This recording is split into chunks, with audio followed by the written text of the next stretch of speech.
Chapter 391. The atmosphere in the conference room became extremely weird for a while. The restart of the Snowdance Corps was expected by everyone. But no one would expect Wang Tianzong to nominate Li Tianlan. Li Tianlan was only 22 years old this year.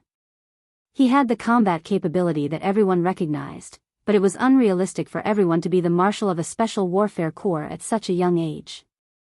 And from Wang Tianzong's standpoint, he had no reason to nominate Li Tianlan. What was this? So Gu Xingyun's objection was not surprising. In this conference room with a clear position but a hole, people clearly saw the anger and coldness on Gu Xingyun's face. He was a student a day ago. He became a marshal a day later. The only thing that remained unchanged was the young man. But if everything became a reality, would it really not change? How could it not change? Gu Xingyun had already decided that even during his recovery period, he would use all the resources of the Special Warfare Group to crush the East Emperor Palace. Whether Li Tianlan was in the northeast, in Huading, or in Jianghu, he would make the development of the East Emperor Palace extremely difficult. Let Li Tianlan be the marshal of the Snowdance Corps? This was a meteoric rise. If possible, Gu Xingyun didn't want to give Li Tianlan the position of an ordinary lieutenant, let alone the marshal. His reaction was quick. He said no very quickly. But after saying that, he froze for a moment. He didn't wonder that he opposed it. But Dongqing Wudi also opposed it? What was going on? He raised his eyelids and glanced at Dongqing Wudi. Dongqing Wudi's expression was calm and determined. It was an unquestionable face. Gu Xingyun's chaotic heart gradually calmed down, and he looked at Wang Tianzong again. Wang Tianzong's gaze fell on his face. It was as if he was looking at an idiot. He really thought that Gu Xingyun's objection was extremely stupid. He didn't expect that Li Tianlan, who was strong but not threatening for the time being, would make Gu Xingyun nervous to this extent. He glanced at Gu Xingyun and then said calmly, "I insist on my nomination." Gu Xingyun was indeed a little confused.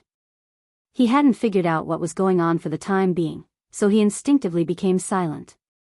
Everyone was silent. The atmosphere became more and more weird. Li Tianlan quickly glanced at the conference room.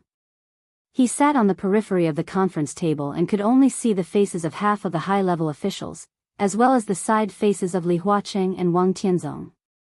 The other half had their backs to him. He did not expect that Wang Tianzong would nominate him to be the marshal of the Snowdance Corps. This special warfare legion only existed in name after their defeat in the Battle of Tiandu. But this did not mean that the Snowdance Corps had really disappeared. Once the Snowdance Corps was restarted, its specifications would not be reduced at all. It would still be the original specifications. In the past, the Snowdance Corps was a real behemoth in the entire special warfare system of Jianghu State. It was an army composed of elites from all over the country, from the younger generation to the older generation. It included the special operations bureaus of all provinces, major martial arts forces, major independent special warfare agencies, military elites, special forces, and other departments. Once the Snowdance Corps was restarted, it would definitely become the top priority of Kunlun City. Its status was similar to the relationship between the Border Control Corps and the Army headquarters of Jianghu State. The Border Control Corps had many names.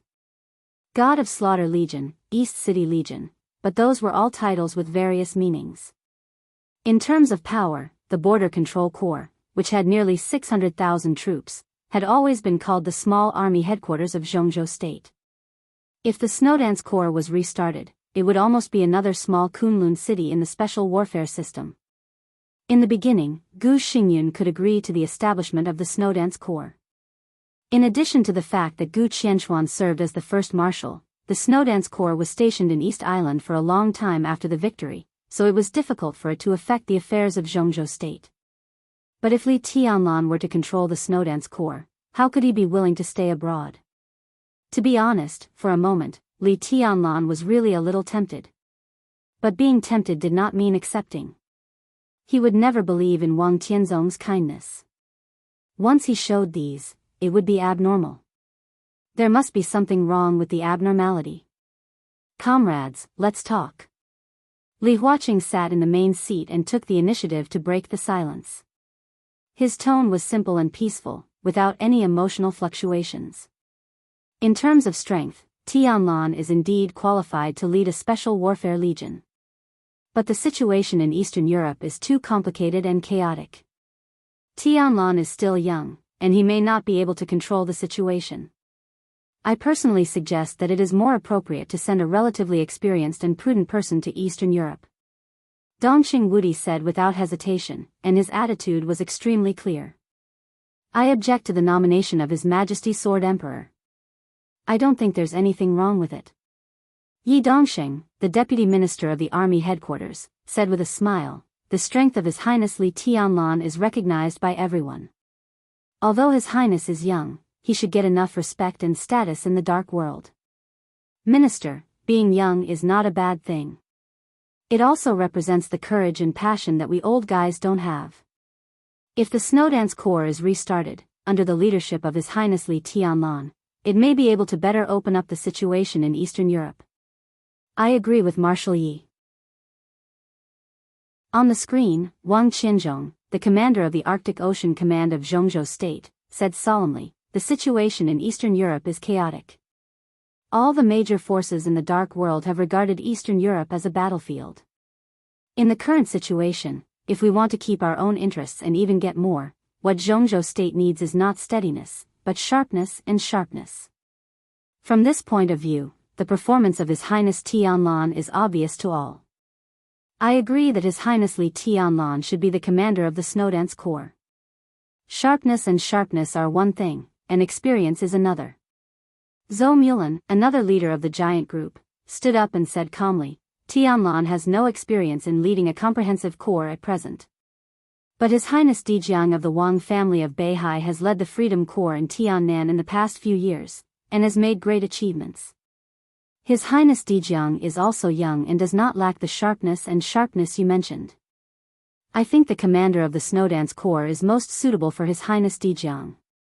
Dongxing Wudi and Zhou Mulan, who should have supported Li Tianlan, supported Dijiang. And the Southeast Group, which should have supported Dijiang the most, supported Li Tianlan. The atmosphere became more and more weird. Gu Xingyun, who was a little confused, finally realized something. He hesitated for a moment, a little hesitant. There was no doubt that the Wang family of Beihai, the Sword Emperor of Zhongzhou State, and the Southeast Group were gambling again. And it was a real big gamble. Just like in the case of treason more than 20 years ago, Summer Solstice, the hostess of the Wang family of Beihai, used herself as a bargaining chip to block the Li family. This time, Wang Tianzong used himself as a bargaining chip to block the giant group. Li Tianlan and the Snowdance Corps were the two sides of the bet. The future of the Wang family of Beihai and the giant group was the bet. This was destined to be an extremely tragic game. But this time, just like more than 20 years ago, Gu Xingyun did not think that the Wang family of Beihai had the possibility of losing. In the somewhat silent atmosphere, some long-sealed memories came into his mind. About the Li family and the Border Control Corps. At the beginning, the Border Control Corps was not as large as it was today. When the concept of Border Praetorian Guard was first put forward, the Border Control Corps was completely planned based on the Special Warfare Corps. Just like the Snowdance Corps today. And it was the Southeast Group that put forward the concept of Border Praetorian Guard. To be exact, it was the Wang family of Beihai. It was also the Wang family of Beihai who pushed Li Guangtu to sit in the position of the first commander of the Border Control Corps. At that time, Li Honghe was still the war god, and he was close to the Wang family of Beihai. So the support of the Wang family of Beihai seemed to be okay so far. But at that time, did the Wang family of Beihai really not notice anything? Gu Xingyun suddenly felt that today's scene was very familiar. It was like reincarnation. The old things of reincarnation, the history of reincarnation, the beginning and the end of reincarnation. After 3 years in Tiannan, Dijiang has matured. He should take on a more important position. In fact, everyone should know that before taking charge of the Tiannan Freedom Corps, Dijiang also had no experience. Minister Dongcheng, Speaker Zhou, I don't think we should be prejudiced against young people. The dark world has been turbulent in recent years. I think it's time for our young people to grow up quickly. They should take on more arduous tests and responsibilities. I agree with His Majesty Sword Emperor's nomination. Li Tianlan is worthy of everyone's trust and reassurance as the commander of the Snowdance Corps. More and more memories began to become clear in his mind. Gu Xingyun's tone began to become calm and calm. I don't think it's appropriate. We can't take a special warfare corps or even the Arctic Ocean Command as a joke. Bai Zhanfang put down the teacup in his hand and said in an old-fashioned tone. I understand Minister Dongqing's feelings. A voice suddenly sounded after Bai Zhanfang. It was very steady, but extremely abrupt. No one thought that he would speak at such a meeting. Therefore, his speech seemed particularly earth-shattering. But excessive protection is not necessarily good for His Highness Li Tianlan. His Highness is the chosen one, so he is destined to bear more. If he can't even bear a corps today, how can he protect the entire Zhongzhou state in the future? These words were extremely serious. The faces of Dongqing Wudi and Gu Xingyun twitched at the same time. Minister Zhou Yunhai. It turned out to be Zhou Yunhai of the Ministry of Politics and Law.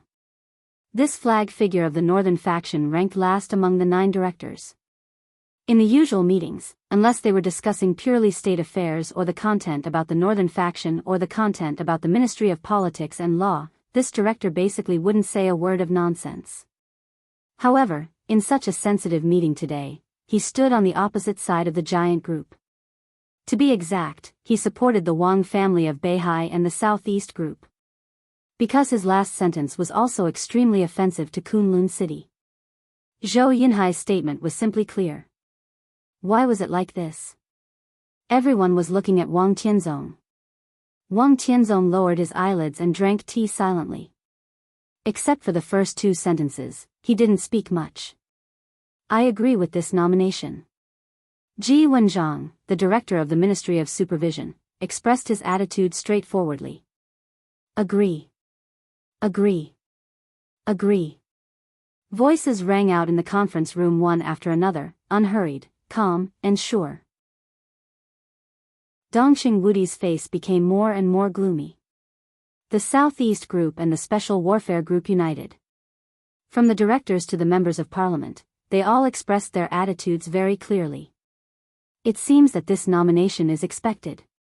In a low and gentle voice, Chen Fangqing, the Prime Minister of Zhongzhou State, showed a smile. I also think we should give young people some opportunities.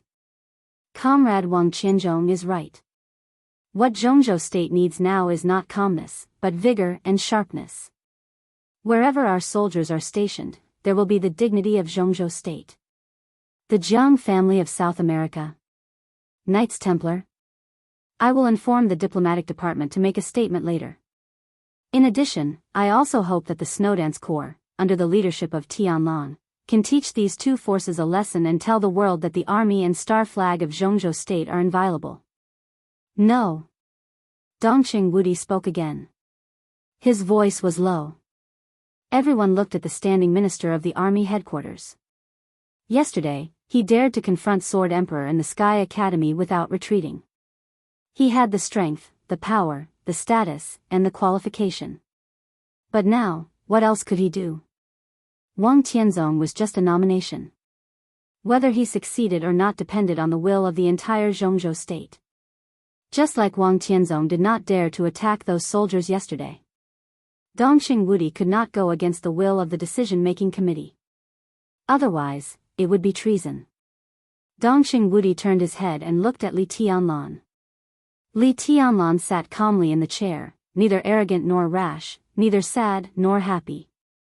The 2 looked at each other for a moment. Dongqing Wudi's eyes were complicated and determined, with a touch of apology. Li Tianlan remained calm. Everyone. Dongqing Wudi spoke again. Li Tianlan can't be the commander of the Snowdance Corps. He seemed to have made up his mind, so his words were clear and loud. What's the reason? Wang Tianzong looked at Dongqing Wudi calmly.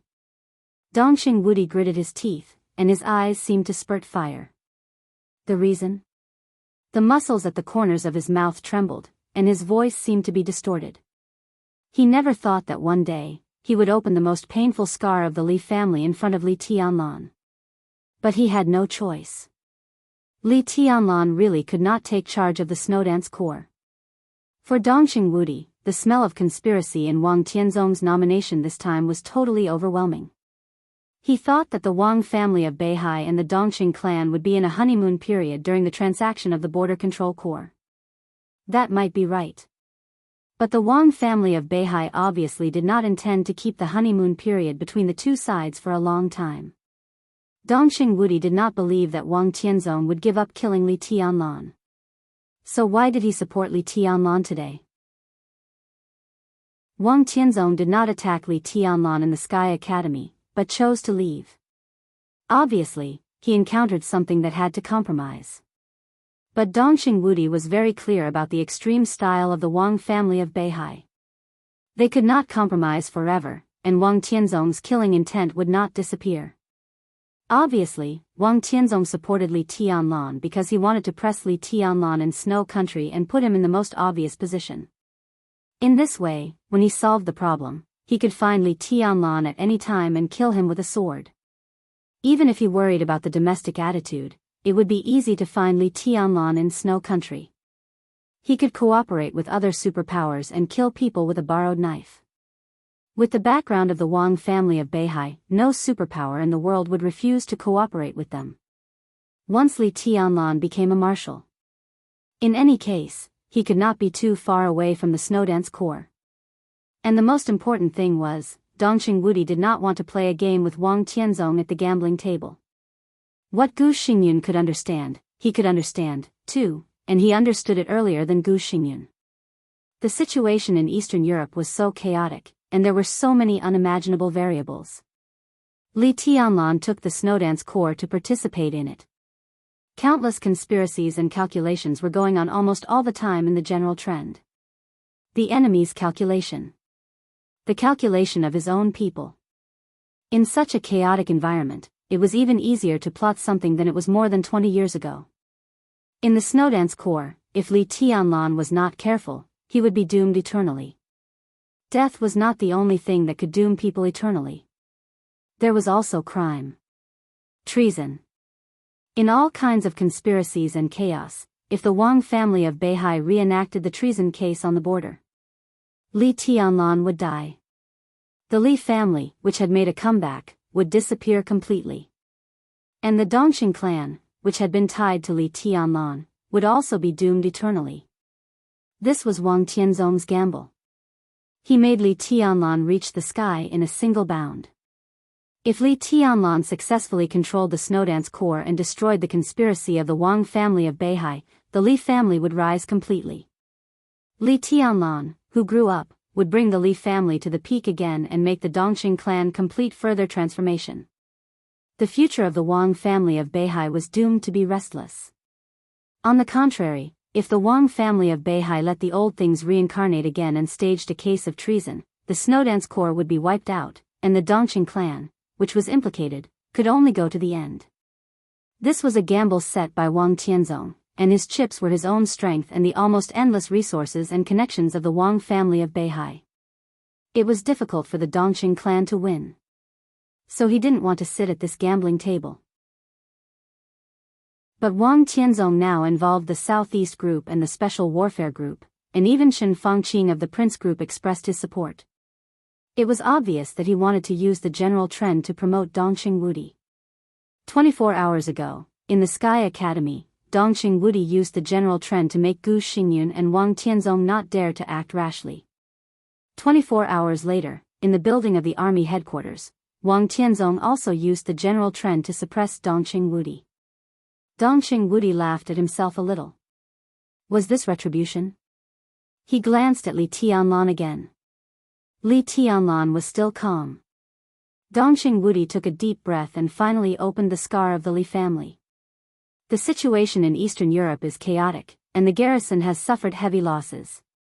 We are angry, but the current situation may be an opportunity for us to expand our influence in Eastern Europe. I think, under such circumstances, in order to be safe, Jianghu state should send a trustworthy person to take charge. His voice was hoarse and low, but like a thunder, it rolled through the conference room. Li Tianlan's face changed, but he did not speak. Everyone was looking at Dongqing Wudi. Minister Dongqing, do you mean that His Highness Li Tianlan is not trustworthy? Yi Dongqing laughed. Dongqing Wudi was expressionless. At this point, there was no room for evasion.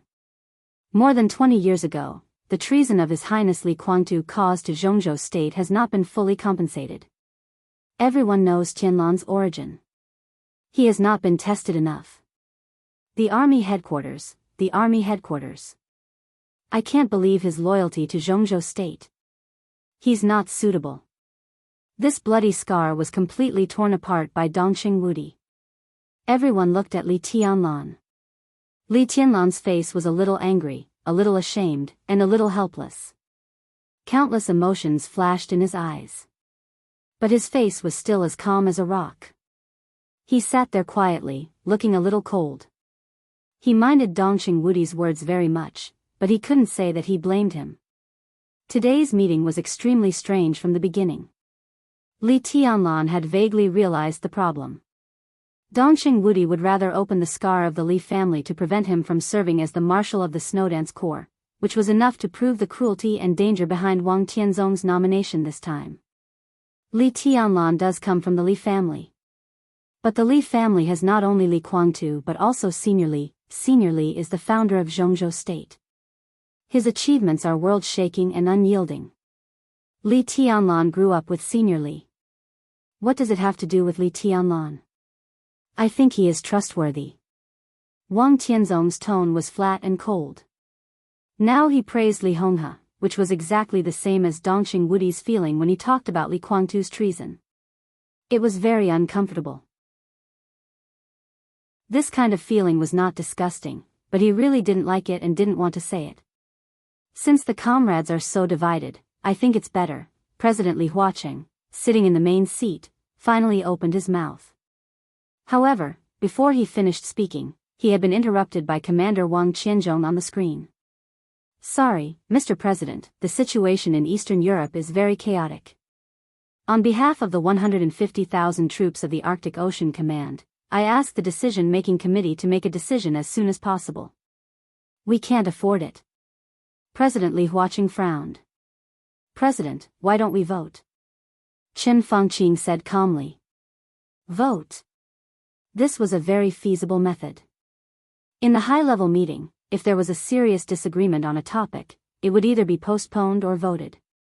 The minority followed the majority. But this was not the council of the provincial government or the municipal government. This was a high-level meeting. High-level meetings that rarely took votes were the most test of political wisdom. What was important here was the game, balance, compromise, and decisiveness between advance and retreat. Voting was tantamount to intensifying contradictions. The intensification of contradictions at the high level was enough to have an impact on the entire Jianghu state. Therefore, the decision-making committee rarely voted. But in the current situation, Eastern Europe was full of dangers and opportunities. Some things really couldn't wait. Li Huaqing glanced at Dongqing Wudi. Dongqing Wudi's face had turned livid. But under the general trend, if Wang Tianzong wanted to pass the nomination regardless of everything, Dongqing Wudi was unprepared, and it was really difficult to stop him. Vote. Li Huaqing took a deep look at Dongqing Wudi and then said. His tone was flat. Flat without temperature. In fact, without looking at the votes, Li Huaqing already knew the result. The academics were indeed cooperating with the giant group. But such cooperation was not really a complete common advance and retreat. The alliance of the two groups was for the foreseeable future. Under such sensitive issues, even if the academics supported the giant group, it could not be a complete support. Li Huaqing could not let the academics offend the Special Warfare Group, the Southeast Group, the Prince Group, and the North Group at one time. Especially when the result was difficult to change. After all, he could not sit in this position forever. He was an ally of the giant group, but he was also the leader of the academics. He must consider the academics. The academics now had two giants in the council. President Li Huaqing of Jianghu State. Hua Zhengyang, the second Prime Minister of Jianghu State. Li Huaqing glanced at Hua Zhengyang. Prime Minister Hua nodded. Silently, the two had a tacit understanding. Li Huaqing would vote for Dongqing Wudi. But Hua Zhengyang had to abstain. This was the support of the academics. It was heavy, but it could not change anything. On the morning of August 1st, the decision-making committee of Jianghu State held an August high-level meeting in the building of the army headquarters. Except for some of the parties involved, no one knew what was discussed in the 5-hour meeting. Only a few secretaries of the army headquarters, who were ordered to keep their mouths shut, knew when they cleaned up the conference room after the meeting that Minister Dongqing Wudi lost his temper after the meeting. He smashed the teacup he used and kicked the expensive and huge conference table in the conference room. The pieces of the whole table were blocked by Dijiang when they almost hit Wang Tianzong's face. Dongqing Wudi, who was unscrupulous in front of all the high-level officials in his own territory, walked out of the conference room with a livid face. It was not until the afternoon that the feudal officials at the provincial government level of Jianghu State vaguely knew the content of the meeting. On the afternoon of August 1st, two people, headed by Lieutenant General Jiang Hongwei of the Beihai Corps and Deputy Secretary General by Qing Zhao of the Army Headquarters, were awarded the rank of general. 7 people were awarded the rank of Lieutenant General. 7 people were awarded the rank of Major General. Lieutenant General Jiang Hongwei of the Beihai Corps was awarded the rank of Marshal. At the same time, the Army Headquarters announced the day's personnel adjustment. The decision-making committee agreed that Dongqing Wudi, the Marshal of Jianghu State and the Standing Minister of the Army Headquarters, would resign as the commander of the Border Control Corps. The Army Headquarters appointed Lieutenant General Jiang Hongwei of the Beihai Corps as the commander of the Border Control Corps. Lieutenant General Wang Qianzhong, the commander of the Arctic Ocean Command, was transferred to the Northeast Black Dragon Army as the commander. Lieutenant General Cheng Huaining, the former commander of the Black Dragon Army, was appointed as the commander of the Arctic Ocean Command. All this was just the beginning of the transaction between the Southeast Group and the Giant Group. And the transaction involving the change of multiple real power positions at this level was doomed to be completed in one day. Dijiang became the youngest military marshal in Jianghu State. If there was no accident, he would also become the youngest member of the decision-making committee in Jianghu State this autumn. Just when everyone was talking about how long it would take for the Border Control Corps to become the second Beihai Corps in the hands of Dijiang. In the special warfare system of Jianghu State, there was also the youngest special warfare system marshal. After voting, Jianghu State decided to restart the Snowdance Corps. The restarted Snowdance Corps was expected to have 20,000 people. Jianghu State would respect the will of the new marshal of the Snowdance Corps to the greatest extent and form the corps lineup. Sword Emperor Wang Tianzong of Jianghu State nominated Li Tianlan as the new marshal of the Snowdance Corps. The result of the vote of the council was 5 in favor, 3 against, and 1 abstained. Gu Xingyun, the state-protecting war god of Jianghu State, clearly expressed his approval. As a result of the vote of all the high-level officials, the support votes were still greater than the opposition votes. Li Tianlan was officially appointed as the commander of the Snowdance Corps.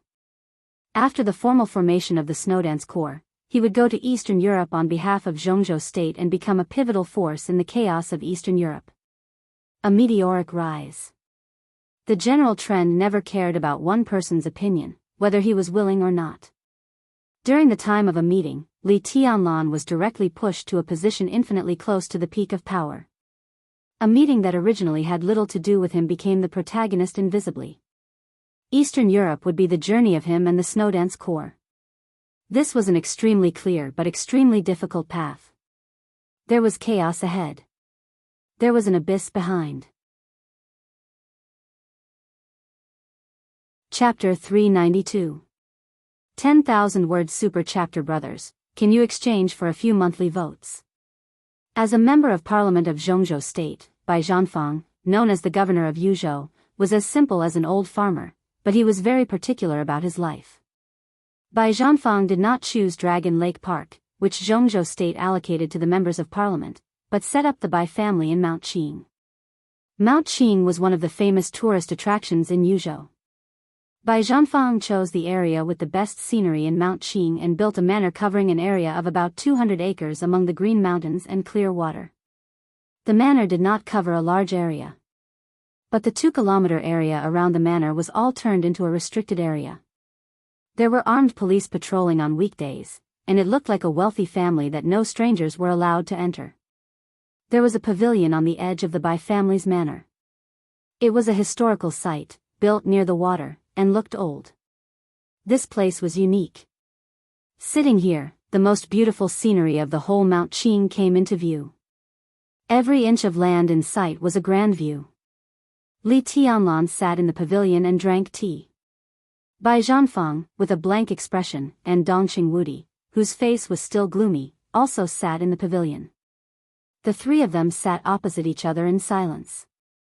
The sky in Yuzhou became gloomy in the afternoon. The wind blew in Mount Qing, and it drizzled. The rain fell on the natural lake outside the pavilion, and on the lush green mountains.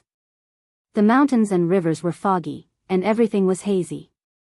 The wind shuttled through the soft drizzle and blew the weeping willows by the lake. Li Tianlan's gaze followed the fluttering weeping willows into the distance. The hazy green mountains behind him were majestic. The hazy lake in front of him was vast. Li Tianlan looked at the extremely beautiful landscape in silence, thinking about his own worries. Dongqing Wudi did not participate in Bai Qingzhao's conferring ceremony. He and Li Tianlan followed Bai Zhanfang to the Bai family's manor. After making a phone call, they did not talk much. Bai Zhanfang quietly made tea and drank it, looking indifferent, but his eyes occasionally observed Dongqing Wudi and Li Tianlan. He observed their silence. The silence was a little awkward. Bai Zhanfang smiled and winked at Dongqing Wudi. Tianlan. Dongqing Wudi spoke slowly. He looked at the misty lake. Do you blame me? His tone was steady, but it sounded a little stiff. Li Tianlan withdrew his gaze, smiled, and shook his head. No. He paused for a moment before continuing, Truth. I'm not that narrow-minded. I was definitely uncomfortable with what the marshal said at the meeting. But it's not your fault. Some things, whether you say it or not, are real. I can understand Marshall's good intentions, but it's a pity. His gaze was a little unfocused. He wanted to say that it was a pity that he still ended up as a marshal. But no matter how he thought about it, this sentence felt awkward. He simply shut his mouth. In the conference room, when Dongqing Wudi mentioned the treason case more than 20 years ago, Li Tianlan already understood Dongqing Wudi's concerns.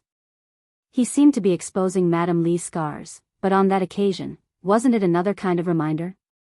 Li Tianlan also expressed in the meeting that he was not experienced enough to be the marshal of the Special Warfare Battalion. However, it was obvious that even though his status had become important, he still did not have the qualifications to influence the decisions of the higher-ups. Jianghu State's appointment to him was irresistible. Although there were many dissenting votes at the high-level meeting, since the resolution had been passed, it could be regarded as the collective decision of the entire high level of Jianghu State. He had to take office, and no one could interfere. Don't think too much. Bai Zhanfang suddenly said, It's not necessarily a bad thing. Li Tianlan was speechless. Dongqing Wudi also smiled bitterly. Li Tianlan becoming the commander of the Snowdance Corps did have a little chance of turning into a good thing. But in essence, it was something that none of them wanted to happen. They had won the final maneuver of the two academies. The East Emperor Palace was developing in Jianghu State as a free force. Their achievements and potential were recognized. Not only the two academies, but also the Jianghu State government would give them support. This was the rule and righteousness. No matter how Gu Xingyun suppressed the East Emperor Palace, the resources that should be given could not be less. At that time, the East Emperor Palace would take root in Tiannan, the place where the special warfare system of Jianghu State could influence but not cover. It could be said to be really broad. In any case, it was much better than Li Tianlan serving as the commander of the Snowdance Corps. Although in theory, Li Tianlan could still go to Tiannan after the chaos in Eastern Europe ended, theory was only theory. Not to mention how long the chaos in Snow Country would last. Even if it was not long, the Wang family of Beihai would not let Li Tianlan come back from Eastern Europe easily. More than 20 years ago, the Li family failed to bear the groundless crime of treason at its peak. Today, more than 20 years later, if history repeated itself, not only would Li Tianlan die, but also the giant group would be doomed eternally. It was possible for Li Tianlan to turn a bad thing into a good thing. But at the very least, he had to play a decisive role in the chaos in Eastern Europe. At the same time, he had to smash the conspiracies of the Southeast Group, the Special Warfare Group, and the Prince Group. He even had to block Wang Tianzong's killing intent, completely control the Snowdance Corps, and lead the Snowdance Corps to Tiannan. This was the best result, as good as a dream, but how could it be possible? Dongxing Wudi's breath was a little disordered. At today's high-level meeting, 5 of the 9 directors voted in favor. The 5 directors plus Gu Xingyan each represented 4 large groups. There was no doubt that the forces who voted in favor were the most likely to stir up trouble for Li Tianlan and the Snowdance Corps. The giant group did its best, but what it got was extremely limited. First of all, it transferred Wang Qianzhong to the Border Control Corps and appointed Sheng Huaining, the general of the giant group, as the commander of the Arctic Ocean Command. It could be regarded as taking the supreme power of the Eastern European garrison for Li Tianlan in advance. Secondly, the list of the Snowdance Corps would fully respect Li Tianlan's will. But full respect did not mean full agreement. In a special warfare corps composed of real elites, the major forces would definitely put their pawns in it. This was the case in Jianghu state and even in the world. From the highest level to various institutions, provinces, cities. Where there were people, there would be Jianghu. Where there was Jianghu, there would be games. Where there was games, there would be pawns. The Snowdance Corps was undoubtedly the latest chessboard in the eyes of the major forces. Li Tianlan was not only a pawn, but also a player who controlled the entire chessboard. With such a change in identity, a slight oversight might allow the Wang family of Beihai and Kunlun City to seize the opportunity to beat Li Tianlan into the abyss. Wudi. Bai Zhanfang glanced at Dongxing Wudi, who was breathing heavily, and said quietly, "Your mind is in a mess." Dongxing Wudi's heart froze. He picked up the teacup and took a sip, remaining silent. Now that it has happened, we have no room for objection. No matter how distressed we are, it doesn't help. The key is to find a way to deal with it. No matter how big or small a crisis is, it is a crisis. Opportunity and danger coexist. We can't resist the danger. Can't we make preparations in advance? Bai Zhanfang said slowly and clearly. Dongxing Wudi took a deep breath, bowed to Bai Zhanfang, and whispered, "I see, Dad." Bai Zhanfang said no more. In terms of position in Jianghu state, Dongxing Wudi's position was already above Bai Zhanfang's. But in the manner of the Bai family, no matter how powerful Dongxing Wudi was, he was still Bai Zhanfang's son-in-law. The key is the list. Bai Zhanfang said. Dongxing Wudi nodded and suddenly said, "Tianlan, what's your plan?" "I don't know." Li Tianlan said quietly. His tone was just as steady, and just as stiff. He was now one of the highnesses of Jianghu state and the youngest marshal in the special warfare system. It could be said that he was in a high position. But such a change was too abrupt. In one day, what should have happened and what shouldn't have happened had happened. Power, status, honor, and responsibility pressed on him before he could react. Under such a heavy burden, he didn't even have time to breathe before he had to lead the Snowdance Corps to Eastern Europe. Li Tianlan would not flinch. But now he didn't know how to move forward. He had yet to adapt to his current height, but he was already about to charge forward with large strides. The feeling of suddenly losing direction was not one of nervousness or fear, but of confusion. Only confusion. Dongxing Wudi and Bai Zhanfang looked at each other and didn't speak to each other. Some changes would happen sooner or later. Now no one doubted Li Tianlan's martial arts and potential, but his ability to deal with problems in a chaotic situation was still a question mark. Sometimes, this was even more important than martial arts. Without this ability, no matter how strong he was in martial arts, he was just a martial artist, not a qualified leader. The two of them were not worried about Li Tianlan's ability. Li Honghe, the former god of war, had spent many years to cultivate his successor. In any case, he could not be a pure boor. In the final analysis, Li Tianlan's biggest problem was to adapt and integrate into the high-level circle. The list is based on my will, but I can't have the final say, can I? Li Tianlan asked softly after a long silence. Most of them will be based on your will. But in the army's high level, there are at least 2 positions that we can't take. This is the minimum rule. Dongxing Wudi said, one is the vice-marshal of the army, your main assistant. If there is no accident, this position will be transferred from the Beihai Corps. The Wang family of Beihai is very powerful in Eastern Europe. It's reasonable to give them the position of vice-marshal. The other is the army supervisor, which must be appointed by Kunlun City. He is responsible for monitoring the Snowdance Corps and has the power to report the movements of the Corps to the decision-making committee at any time. His voice was a little low, with suppressed anger and helplessness.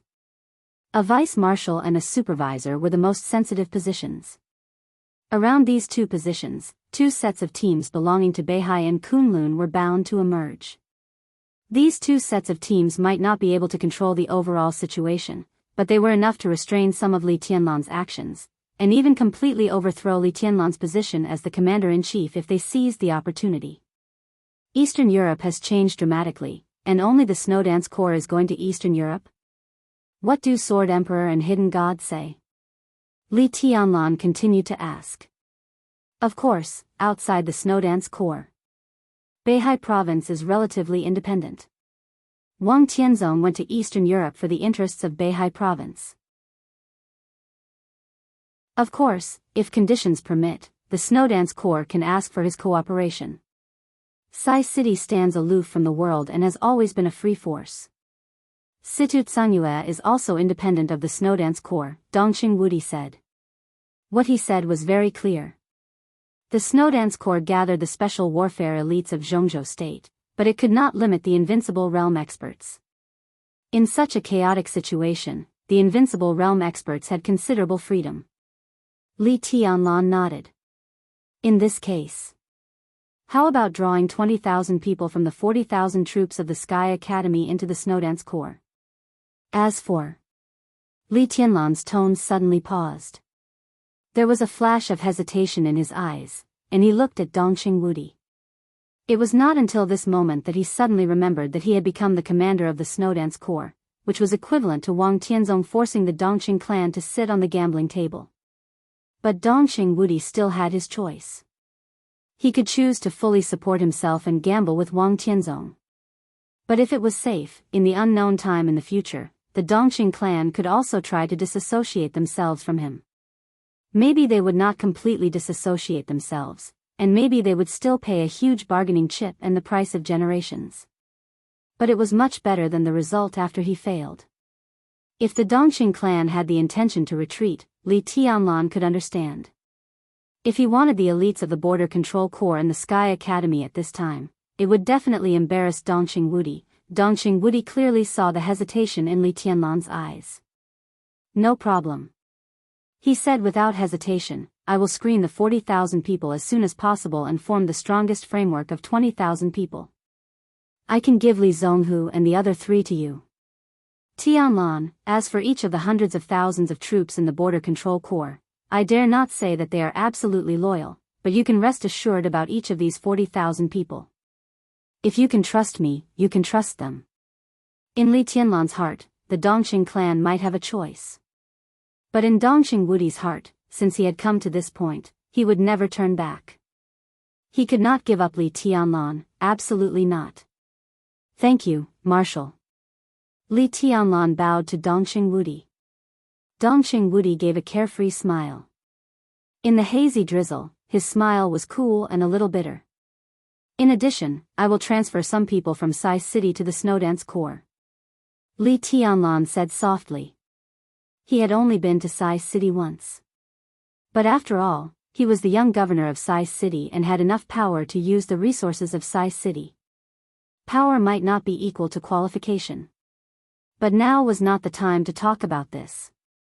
He could not give up the position of the commander of the Border Control Corps, so he could only increase the strength around him as much as possible. He was afraid of death, afraid of failure, afraid that he would be crushed like an ant by the general trend set off by the Wang family of Beihai and Kunlun City, and even more afraid of the consequences that the Li family, the giant group, and even Sai City would face after his death. Li Tianlan took out a cigarette and lit it. He took a deep breath and said, "Can Jade Pool give me some support? I'll talk to Junior Sister Head." Dongxing Wudi said in a calm tone, "I've already asked someone to sort out the information. It's all the power of our giant group in the special warfare system. The information will be sent to you in the evening. They can all be trusted. You can choose some and let them join your Snowdance Corps." Li Tianlan nodded. He didn't have much time. The decision-making committee gave him 3 days to build the Snowdance Corps, and he had to arrive in Eastern Europe within 5 days. There was also time to contact the Wang family of Beihai and Kunlun City. It was quite urgent. Li Tianlan took a sip of tea in silence. Just as he was about to continue, his cell phone suddenly rang. The caller ID was an extremely strange number, and it belonged to Yuzhou. Li Tianlan frowned, picked up the phone, and said hello. "Your Highness Li Tianlan?" On the phone, an old voice sounded. It was very strange, and there was no extra emotion in the unhurried tone. Li Tianlan narrowed his eyes and said faintly, "It's me. Your Highness, I asked to talk to you alone. There's a very important thing. Maybe it's about the boss's life and death." The old voice continued to ring, and it was calm. "Boss?" Li Tianlan raised his eyebrows. "Qin Weibai." Li Tianlan suddenly fell silent. After a long time, he said calmly, "Who are you?" "The 13th Supermaster of Samsara Palace." The old man on the phone chuckled. "My code name is Tianji. Your Highness, we met more than 3 years ago at the garden party."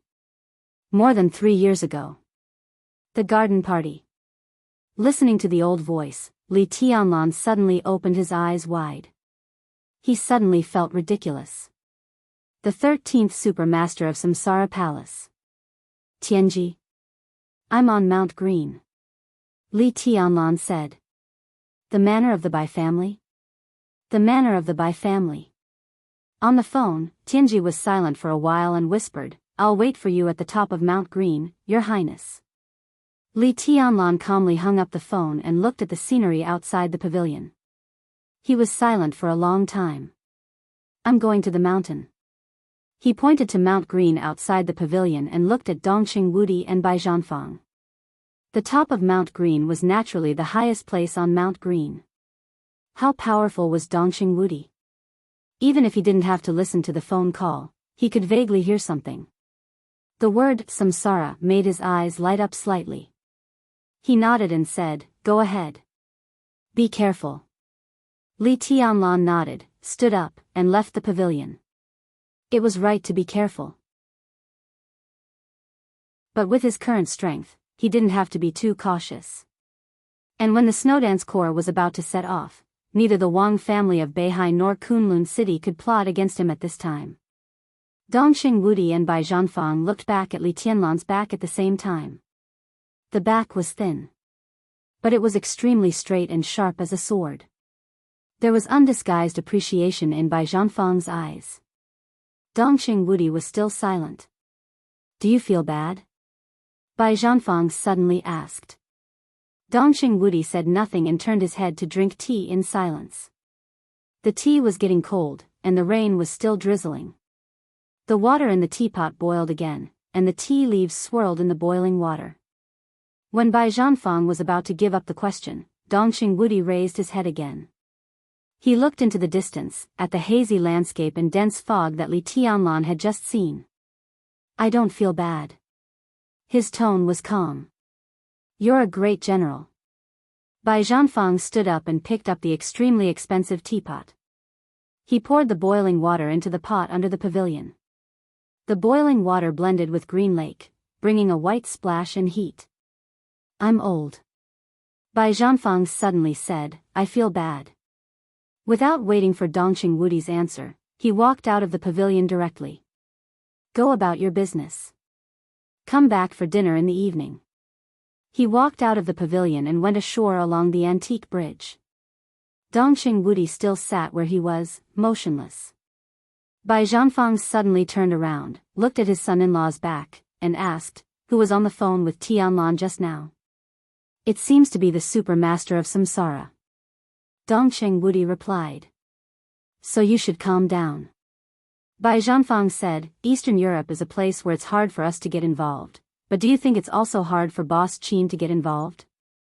According to the intelligence, Samsara Palace was one of the first forces to enter Snow Country. The headquarters of Samsara Palace was destroyed and suffered heavy losses, but in Eastern Europe, they may have enough power. You and Wang Tianzong are sitting at the gambling table, and Samsara Palace is one of your chips.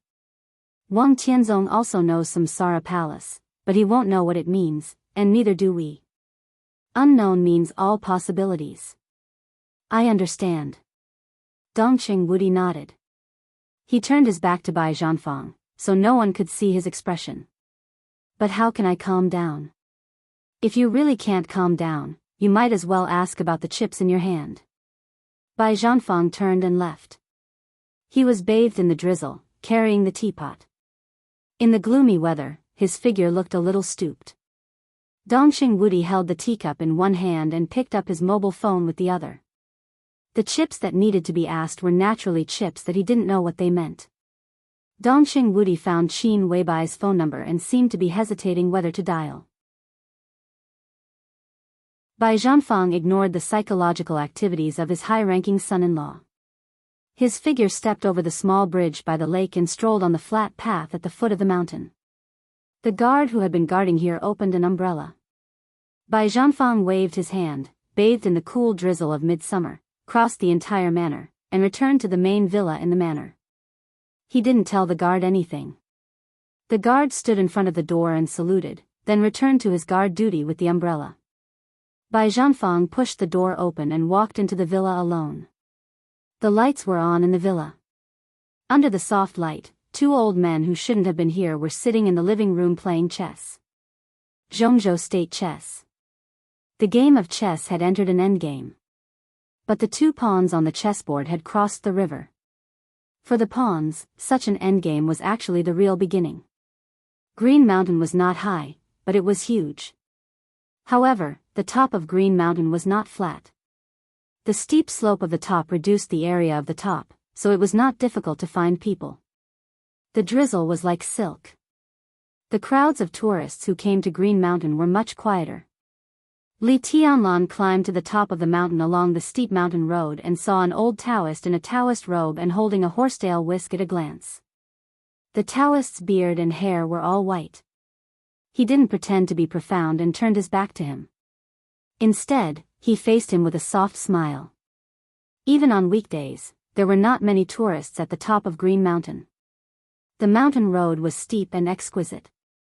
All tourists had better choices if they wanted to overlook it. At this time, it was drizzling, and the top of the mountain was even more deserted. Only the old Taoist and Li Tianlan were left. The metaphysics grandmaster of Jianghu State. Taoist Xianxia. Li Tianlan thought it was him, but he still felt a little ridiculous. Qin Weibai was Great Master Wu's adopted daughter. Xianxia was Qin Weibai's subordinate.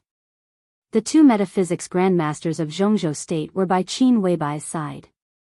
Vaguely, there was a feeling of destiny. Li Tianlan's mind was a little confused, but his footsteps didn't stop. Taoist is looking for me? He walked up to Xianxia and asked. Your Highness, I'm Tianji. Xianxia bowed with a smile, respectful but not obsequious. Li Tianlan stared at Xianxia intently. Have you always been a member of Samsara Palace? His tone was a little curious. Xianxia, Supermaster of Samsara, Tianji. This identity change happened without warning, and Li Tianlan was still a little surprised until now. I used to belong to Kunlun City. After Your Highness returned to Huading, I joined Samsara Palace. As for now, on the surface, I belong to the Wang family of Beihai. Xianxia said with a sincere smile. Li Tianlan's pupils contracted slightly. Xianxia used to belong to Kunlun City. But according to all the information he got, Xianxia belonged to the Wang family of Beihai. He had a high status on Mount Dibing, similar to a visiting minister. But such a person actually belonged to Kunlun City? If this sentence was true, how much conspiracy and viciousness did it represent? Kunlun City. Kunlun City, Li Tianlan's heart was full of ups and downs. Since he entered the secular world, he didn't think much of Kunlun City in his impression. It seemed that everyone in Jianghu State was the same. Even if there was a state-protecting war god of Jianghu State in Kunlun City. But all the light in the dark world of Jianghu State seemed to gather on the Sword Emperor of Jianghu State. No one would ignore the power of Kunlun City and the Special Warfare Group, but there was an instinctive contempt in their bones. Li Tianlan didn't notice this problem before. Until he saw Xianxia, he realized that Kunlun City, the center of the Special Warfare System of Jianghu State, still hid too many conspiracies that he couldn't see. Can I believe you? Li Tianlan looked at Xianxia and asked. Now you can. Xianxia said with a smile, you can verify it with either saint or military counselor at any time. I can verify it with Little Bai directly. Li Tianlan took out his mobile phone and looked at Xianxia with no expression. Xianxia frowned slightly. His eyebrows were very white and long. When they were frowned, there was no power, but only a kind of unfathomable sorrow. Your Highness, you don't have to doubt my identity. But I don't want the boss to know that we met today. You can distrust me, but you should trust military counselor and saint. Why? Li Tianlan looked at Xianxia quietly. She's my woman and your boss. Why can't she know? This is about the boss's life and death. Xianxuanzi's tone was calm. Li Tianlan squinted at Xianxuanzi. Qin Weibai's life and death. Xianxuanzi heard it once on the phone. But at this time, Lin Fengting was beside Qin Weibai. Who could kill her? Who dared to kill her? Who wants to kill her? Li Tianlan asked. Xianxuanzi hesitated. Your Highness, do you believe in destiny? Everything seemed to be repeating again, to the garden party more than 3 years ago, when he and Xianxuanzi met for the first time. Believe in destiny? Li Tianlan squinted. Go on. It's hard to defy destiny. Xianxuanzi said softly, Your Highness, according to your original destiny, you will die before you are 30 years old. There is no possibility of survival. But when Wu Wei was alive, the boss begged Wu Wei to break your inherent destiny and force your destiny to return to chaos. Li Tianlan didn't understand. He believed in destiny and metaphysics. But he really didn't understand it. Break my destiny? Li Tianlan repeated the words. It's broken. It can also be said to be replaced. Everyone in the world has destiny and will have a trajectory. Almost no one's destiny can't be completely followed and speculated, but almost doesn't mean absolutely none. More than 3 years ago, in Mount Qingyun in Lin'an, the boss replaced your destiny with her own. Xianxuanzi looked into Li Tianlan's eyes. Your destiny now can't be speculated, but the boss's destiny has been doomed. In this Eastern European chaos, she is facing the tribulation for you. If you don't take action, she will definitely die. Li Tianlan's body suddenly tightened. His eyes were completely focused, and he stared at Xianxuanzi. Facing the tribulation for me? Yes. Xianxuanzi nodded and said briefly, instead of informing the boss, it's better for us to deal with things secretly. Li Tianlan was not flustered or confused. His mind became extremely calm in an instant. What should I do? I will link your life providences together, and say something I can understand. Li Tianlan directly interrupted Xian Xuanzi, and his eyes were extremely dangerous. I want her alive. Xian Xuanzi thought for a while, then slowly said, Your Highness, you have the dragon vein, and the dragon vein is the strongest vitality. I need 1/3 of your dragon vein. I wonder if your Highness is willing to. Yes. Li Tianlan answered without hesitation, but you have to say something more realistic. The dragon vein and vitality are illusory. How can I give it to you? If I remember correctly, you should have a Buddha bead that the boss gave you. Xian Xuanzi said. The dragon vein and vitality were illusory. But the Buddha bead was real. Li Tianlan froze for a moment and took out the Buddha bead hanging around his neck. When Qin Weibai gave him the Buddha bead, she only said that it was a mascot. Li Tianlan didn't care and just hung it around his neck. This bead is called Mortal Fate. It's something that Great Master Wu Wei left to the boss, but the boss always thought that this bead was called Death Substitute, so she gave it to you and then went to Snow Country. Xian Xuanzi took the Buddha bead and said calmly. The corner of Li Tianlan's mouth moved, but he couldn't say anything for a while. He was moved and angry in his heart. His feelings were complicated. What should I do? His voice was low. Mortal Fate can carry vitality. As long as the Mortal Fate is not broken, the vitality will not die. Xian Xuanzi picked up the Buddha bead with the horsetail whisk in his hand. He reached into his Taoist robe with the other hand and took out a delicate silver bottle. He didn't mention the death of Monk Rui, because it was meaningless. The real death substitute bead is in the silver bottle. Xian Xuanzi gently crushed the Mortal Fate in his hand. There was no power, no sword energy, and no fluctuation in space. The Buddha bead turned into the finest powder in Xian Xuanzi's hand. The powder was straight like a column in the cold wind on the mountain top, and it didn't scatter at all. All of it fell into the silver bottle. I need a drop of blood from your Highness. Xian Xuanzi's voice became calmer. Li Tianlan cut his finger without hesitation. He knew the Buddha bead on him. So Li Tianlan no longer doubted Xian Xuanzi's identity, because no one except Qin Weibai seemed to know that he had this Buddha bead. The red blood dripped into the silver bottle. A white mist suddenly rose from the top of Green Mountain. The white mist was misty and rose into the sky, like clouds under the sky, condensed and pure. Xian Xuanzi put away the silver bottle. He seemed to relax and said softly, Thank you, Your Highness. That's it? Li Tianlan was a little surprised. That's all I can do. Xian Xuanzi's answer was meaningful. What's in the silver bottle? Li Tianlan asked. Now it has become a seed.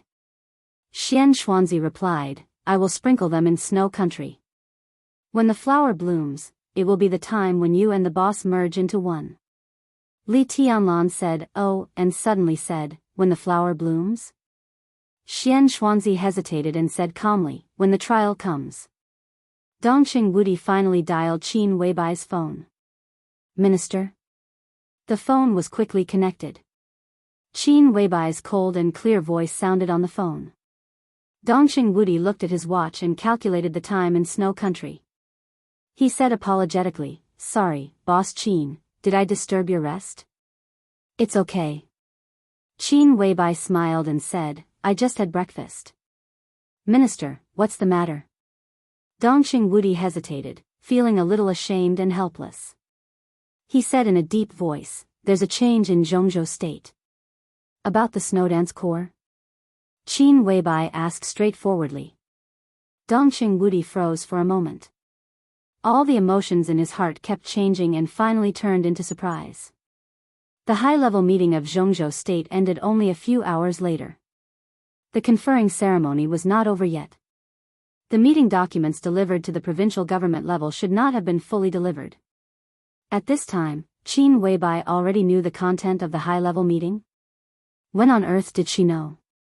Dongqing Wudi took a deep breath.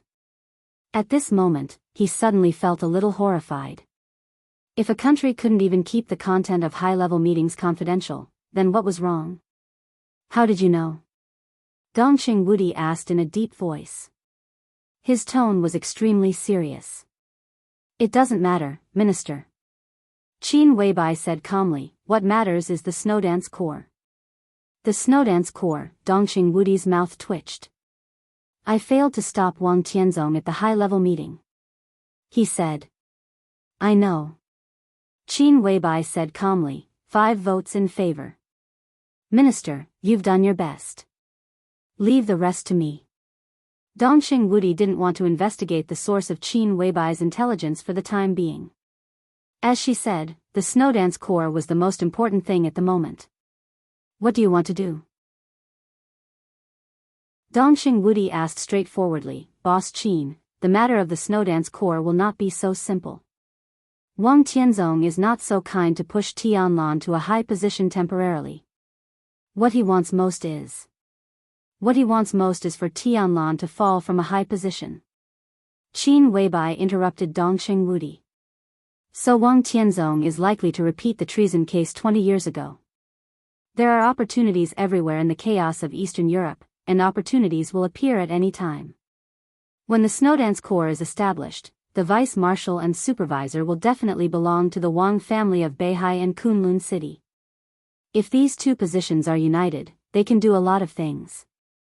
If they frame Tianlan for treason, with some specious evidence, the Li family, which will make a comeback, will disappear completely, and the Dongqing clan and even the entire giant group will be doomed eternally. Wang Tianzong will push Tianlan up a step. Once his plan succeeds, the gains will be unimaginable. At that time, the entire southeast group may be the dominant force. With the help of a big victory, Wang Tianzong can even eliminate the internal problems of the Wang family of Beihai with lightning speed. This plan is not insidious. It can even be said to be an open conspiracy. Everything is in front of us, but we can't stop it. Minister, I understand your feelings. Dongqing Wudi didn't say a word for a long time. He always thought that Qin Weibai was very young, and maybe sometimes she couldn't see through some problems. But Qin Weibai's words almost hit the nail on the head. She completely saw through Wang Tianzong's plan. But as Qin Weibai said, this was an open conspiracy. Even if they knew what the other party was going to do, they had no way to stop it. How could they stop Wang Tianzong's plan after seeing through it? The list of the Snowdance Corps is the key. Minister, you just need to help Tianlan build a suitable Snowdance Corps for him. I'll take care of everything else. Qin Weibai's tone was decisive and calm. Your Samsara Palace doesn't seem to be in a good situation in Snow Country now. Dongqing Wudi said in a deep voice. It's really not good. After all, not everyone can completely control the dark world. Accidents will always happen. It's good that it can be solved. Qin Weibai said. How will you solve it? Boss Qin, I hope I know your plan since our cooperation has come to this point. You know my position very well. Dongqing Wudi said calmly and persistently. I didn't solve it. Qin Weibai was silent for a while and said lightly, in fact, I'm not in Snow Country now. I just arrived in the Holy Land an hour ago. It must be extraordinary to be named after the word holy. There were also cities named after the word holy in Zhongzhou State. For example, Shenzhou City, the capital of Beihai Province at the foot of Mount Dibing. And Europe also had the Holy Land. It was recognized by the whole world as the Holy Land, the Holy City, the Holy State, and the state within a state. Are you going to take revenge? Dongqing Wudi's face changed dramatically. It's cooperation. Qin Weibai smiled and said, in the face of the general trend, there is nothing that can't be put down temporarily. Minister, I know your concern. You worry that the treason case will repeat, but there is a premise for all this. What premise? Dongqing Wudi's voice drifted. They can make a case of treason, but there must be no evidence. Unless they can kill Tianlan, the so-called case of treason is meaningless and will only cause harm to themselves. If Tianlan is killed, there will be a real case of treason. As long as he is alive, nothing will happen. Alive. Dongxing Wudi's smile was a little cold. The word was so easy and yet so heavy. It's not easy to live under the sword of the Sword Emperor of Jianghu State. He stressed the words, Sword Emperor of Jianghu State, one word at a time. It's not necessarily difficult. Qin Weibai said in an understated tone, at least in Snow Country. Why do you say that a half-step chosen one who is infinitely close to the chosen one is as simple as an ordinary half-step invincible realm expert? Wang Tianzong is the Sword Emperor. Boss Qin, tell me, in today's dark world, is there anyone stronger than Wang Tianzong? He dragged me to the gambling table with his cultivation of swordsmanship. If he takes action in person, who can stop him? Dongxing Wudi was so angry that he laughed. His tone was full of undisguised excitement. Qin Weibai fell silent. After a long silence, Qin Weibai said indifferently, the one who can stop a half-step chosen one is naturally the real chosen one, the chosen one at his peak state. Chosen one? Dongxing Wudi suddenly stood up from his seat. You mean, there is a real chosen one in Snow Country? No. Qin Weibai whispered, and her voice was a little disappointed. But there is a sword in Snow Country. The sword of the chosen one with the peak sword intent. Chapter 393. The endgame was also a deadlock. Any chess game would end in a deadlock. The turbulent situation on the chessboard seemed to be clear at the end, but there were endless variables hidden in the remaining chess pieces, subtle and obscure. Therefore, whether the chess game was fierce or peaceful, whether the chess style was fierce or patient, when it reached the endgame stage, it was the situation created by the chess players. No matter how such a situation looked to outsiders. Only the chess players would know what all this meant. There were not many chess pieces on the chessboard. Most of the chariots, horses, and cannons were killed. The fortune teller of the red chess pieces was disabled. The two soldiers of the black chess pieces were still guarding. The red chess pieces still had the horse cannon. At this point in the game, it could be said to be the most fierce trump card. But the pawns of the black chess pieces crossed the boundary between Chu and Han, and their every move carried a strong sense of oppression. Bai Zhanfang sat down on the sofa and watched the game without saying a word. At this point in the endgame, the chess pieces represented no longer played a big role. The control of the game was the key to victory or defeat. The two old chess players were very patient. They thought for a long time, carefully placed the chess pieces, and maintained their composure step by step. No matter how bad the situation was, all they wanted was victory. Those chess pieces that were thrown out of the chessboard before victory, no matter how important they were not important to the victory or defeat since they had been eliminated. Bai Zhanfang watched silently. Time passed slowly. The old men at both ends of the chessboard moved more and more slowly. There were fewer and fewer chess pieces on the chessboard, and the large blank area revealed only solemnity. Draw. Bai Zhanfang, who had been watching the game, finally spoke. He didn't know the mind of the chess players, but he saw the result of the game clearly. For the disadvantaged side, a draw is victory. The old man holding the red chess pieces chuckled. The old man's hair and beard were all white, and even his face looked abnormally pale. His face was old, his eyes were dim, and he was dressed in plain cloth clothes, looking extremely haggard. But his voice and temperament were unusually calm. It was the steadiness and calmness that had been settled for many years. His every move was shining with the light of wisdom. A draw is a draw. I'm a soldier. For me, if I can't destroy everything, it's a failure. It's the same on the chessboard and outside the chessboard. A draw is equivalent to coexistence. If they are enemies, how can they coexist? It's best to kill them all. The old man holding the black chess pieces was dressed in a tang suit and had a ruddy face. Among the three of them, he was not the youngest, but he looked the most energetic and fierce. Even though he was over 70 years old, his words were still full of determination. You're just too murderous. When an ordinary person is at a disadvantage, the first thing they think about is how to survive. Once you're at a disadvantage, the first thing you think about is how to perish together with your opponent. This is the style of your family, good or bad. If you had calmed down during that game, I wouldn't have had much of a chance of winning. However, you were decisive in killing, willing to sacrifice your troops to kill to the end. That's why I forced you into a draw. The chess game is so harmless, but if it was outside the chessboard, how tragic would it be for the two families to fight to such an extent? The haggard old man sighed softly and looked at the opponent in front of him in silence. He smiled again and said, however, there are benefits to having a strong killing intent.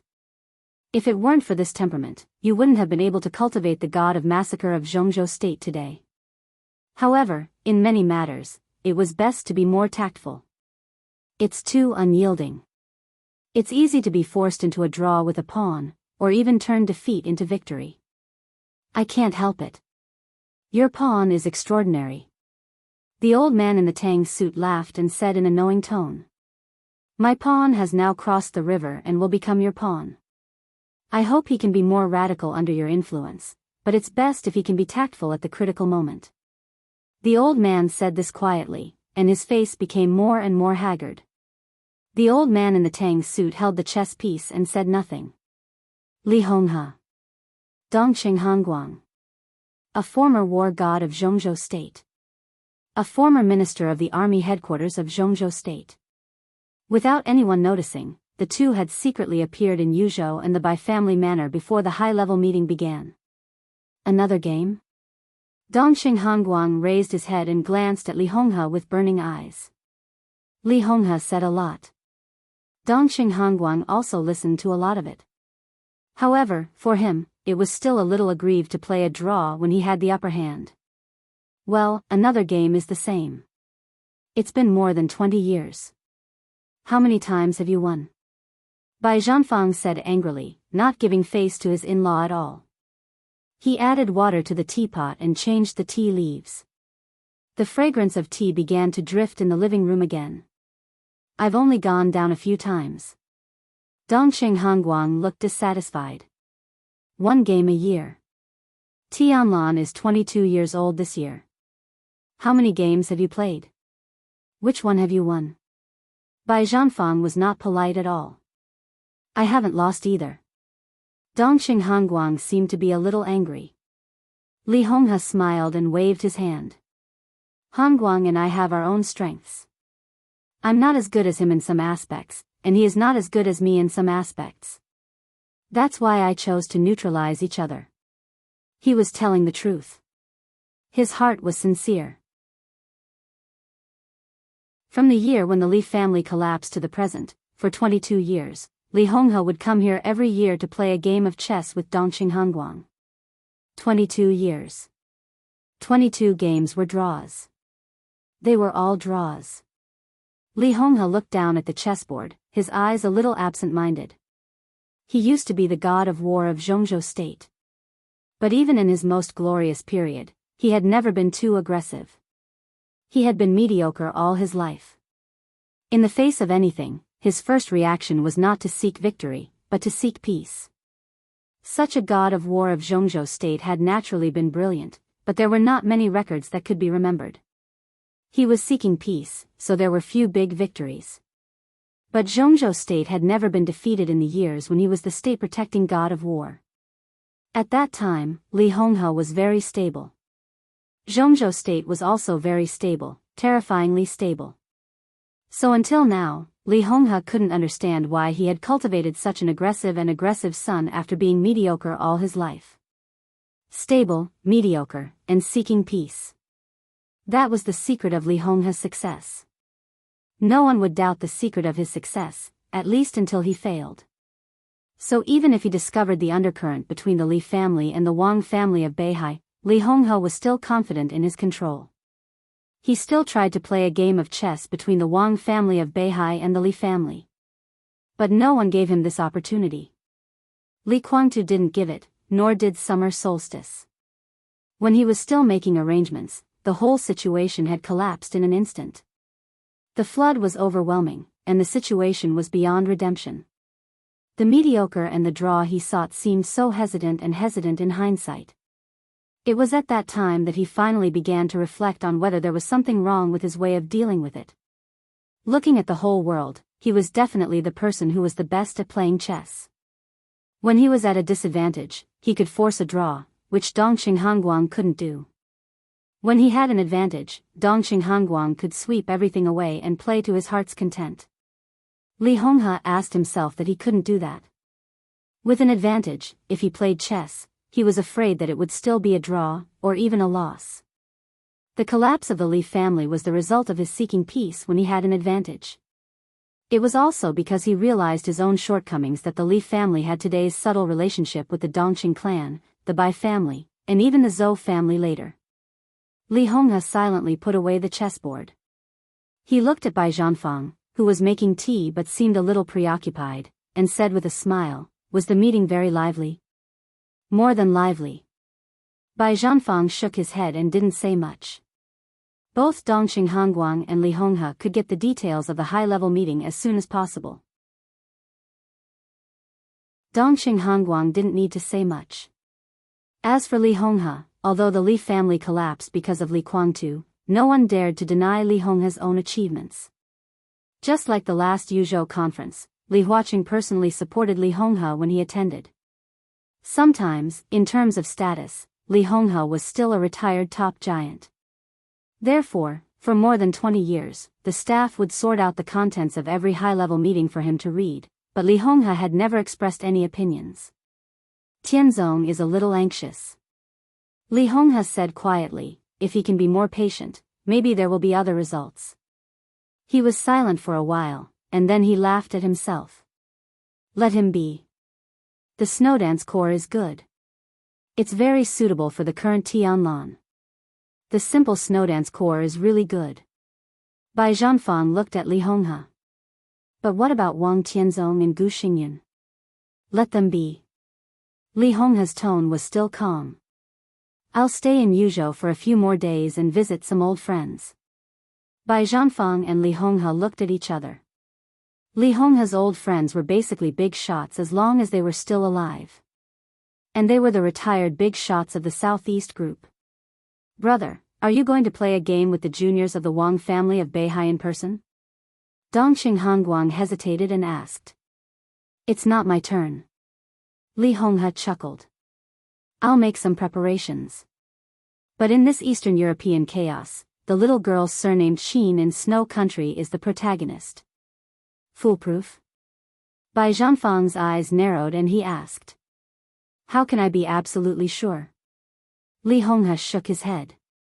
"Most likely." Dongqing Hongguang and Bai Zhanfang's bodies relaxed at the same time. "Anyway, we sought change at the cost of the Li family. The plan has reached the end stage, and we have no way back. If you can help us get through this difficulty, the Dongqing family can't repay such a great favor." Dongqing Hongguang was silent for a long time before he spoke in a low voice. Li Honghe shook his head, looked out of the window, and whispered, "Helping you is also helping my Li family."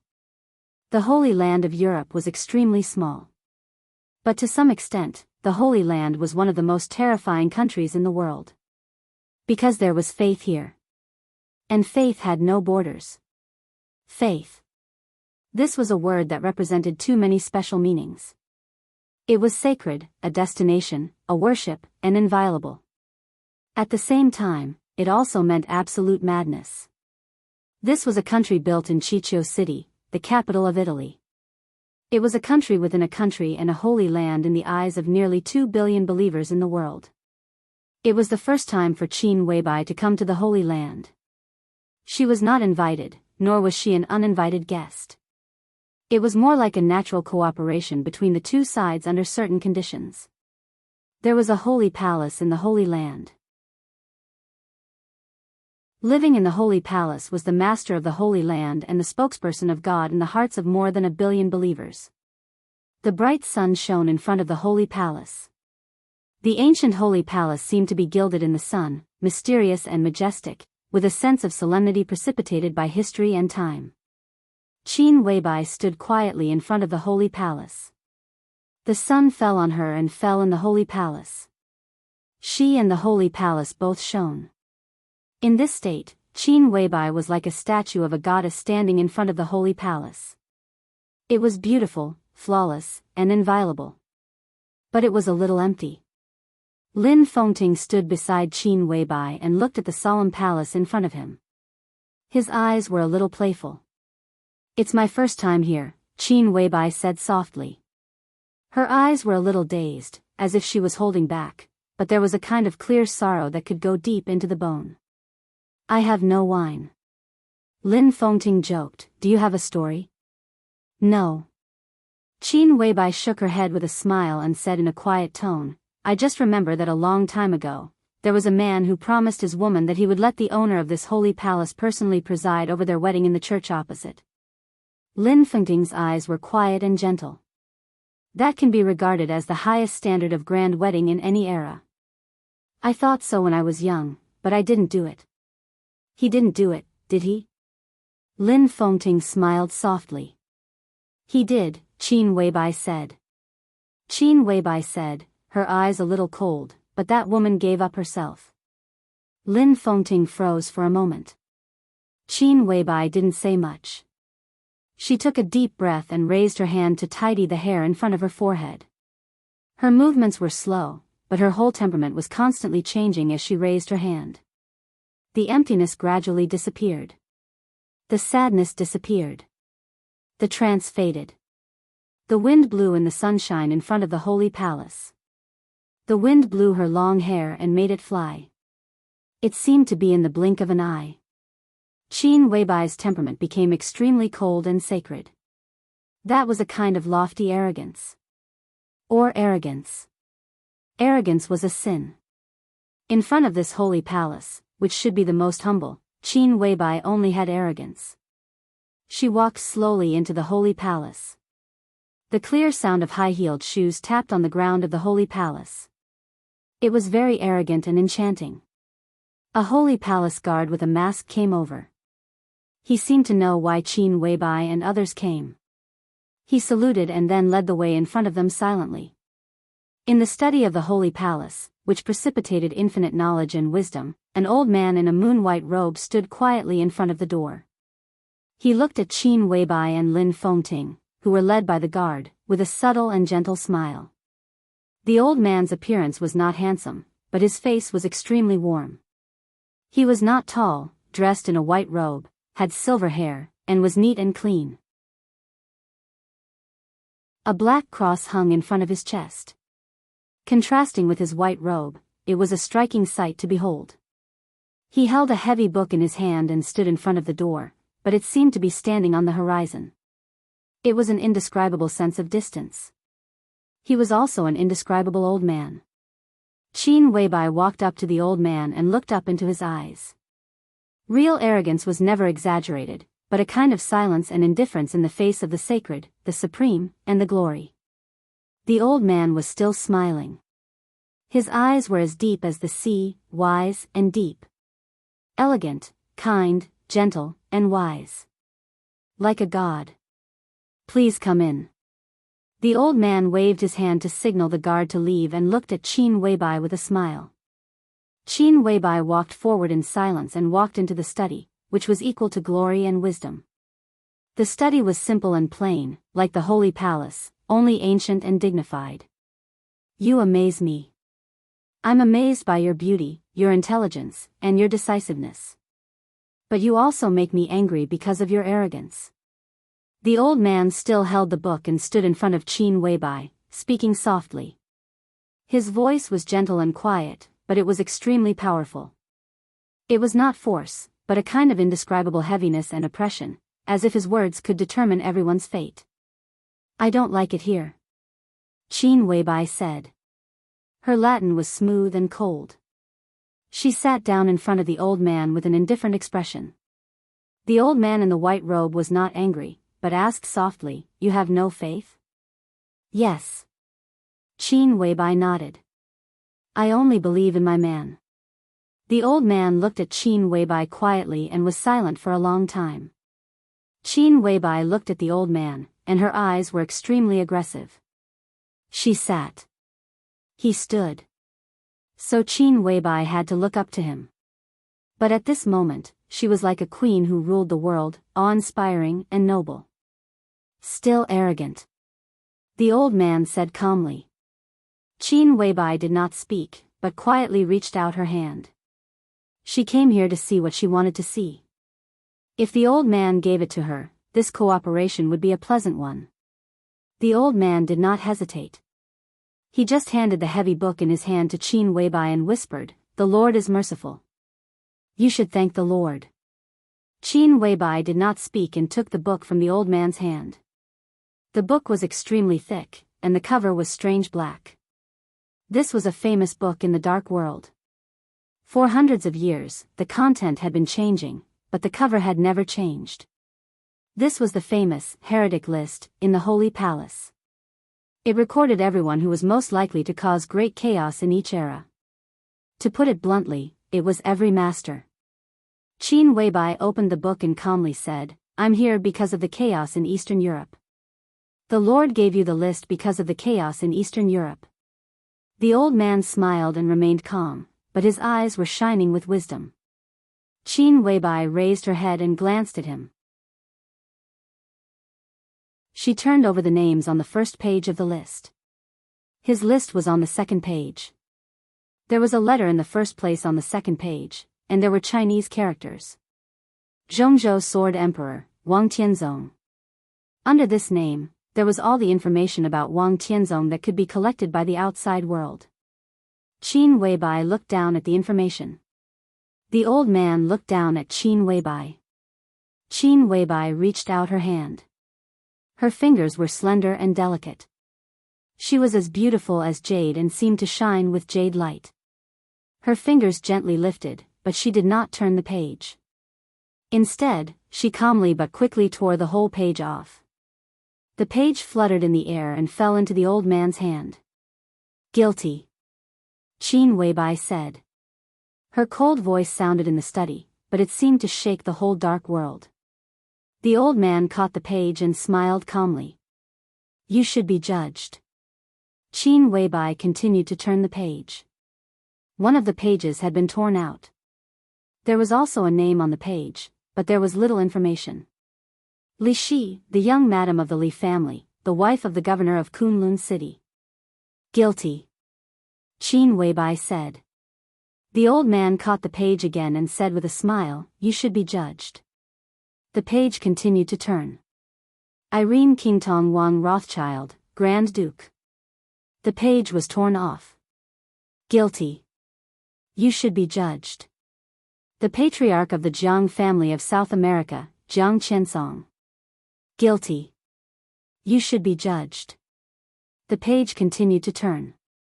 The page in the old man's hand was getting thicker and thicker. Every page should be judged. Once again, Qin Weibai tore off another page. The head of Knights Templars, Chaos. "Guilty." The old man caught the page, glanced at it calmly, and said with a smile, "The Lord will take back the glory given to him. He should be judged." Qin Weibai raised her head and looked at the old man. "Where are the Lord's swords and knights?" she asked straightforwardly. The trial was not a sermon. It was redemption and purification. But in the end, the trial was a trial. It needed swords. It needed knights and strength. The old man looked at Qin Weibai's eyes and said calmly, "I will crown Arsis." Qin Weibai looked at the old man. After a long time, she nodded. She, who had been arrogant, bowed slightly, and her noble head seemed to be lower. "Thank you, Your Majesty." "Your Majesty." There were two majesties who were known all over the world. His Majesty Sword Emperor of Beihai Province in Zhongzhou State. And the other one. It was His Majesty the Pope in the Holy Land. The Holy Land was the headquarters of the Vatican. The old man picked up a scepter, put it on the top of Qin Weibai's head, and said with a smile, "The Lord appreciates the humble." Qin Weibai lowered her head. Her eyes were cold as she looked at the ground. She was never humble. She would only temporarily lower her head when she needed to do so. She needed the power of the Vatican, just as he needed the Lin clan, the Dark Knights, and all the power. Her goal had never been simply to stare at Wang Tianzong. What she stared at was the whole dark world. In the chaos of Eastern Europe, she would also judge the whole dark world. The world was guilty. They should all be judged.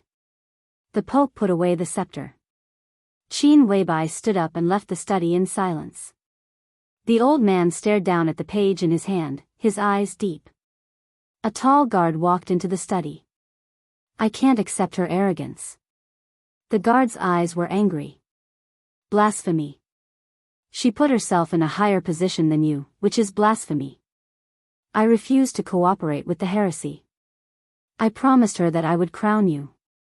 The Pope looked at the page in his hand and pointed to the door with the scepter. Get out. The guard's face changed. He suppressed his anger and walked out of the study. He could refuse the Pope occasionally. But he could not refuse the scepter in the Pope's hand. That represented a higher power than the Pope. The Pope carefully put down the page in his hand and picked up the heretic roster. The roster was thick. So Qin Weibai did not turn to the end. The Pope turned to the second last page of the roster in silence. The information on that page was equally simple. Qin Weibai, the will of the Samsara Palace. The Pope narrowed his eyes, reached out, and gently tore the page off. He put it in the stack of pages that needed to be judged. His eyes relaxed slightly, and he chuckled. Guilty, they should be judged.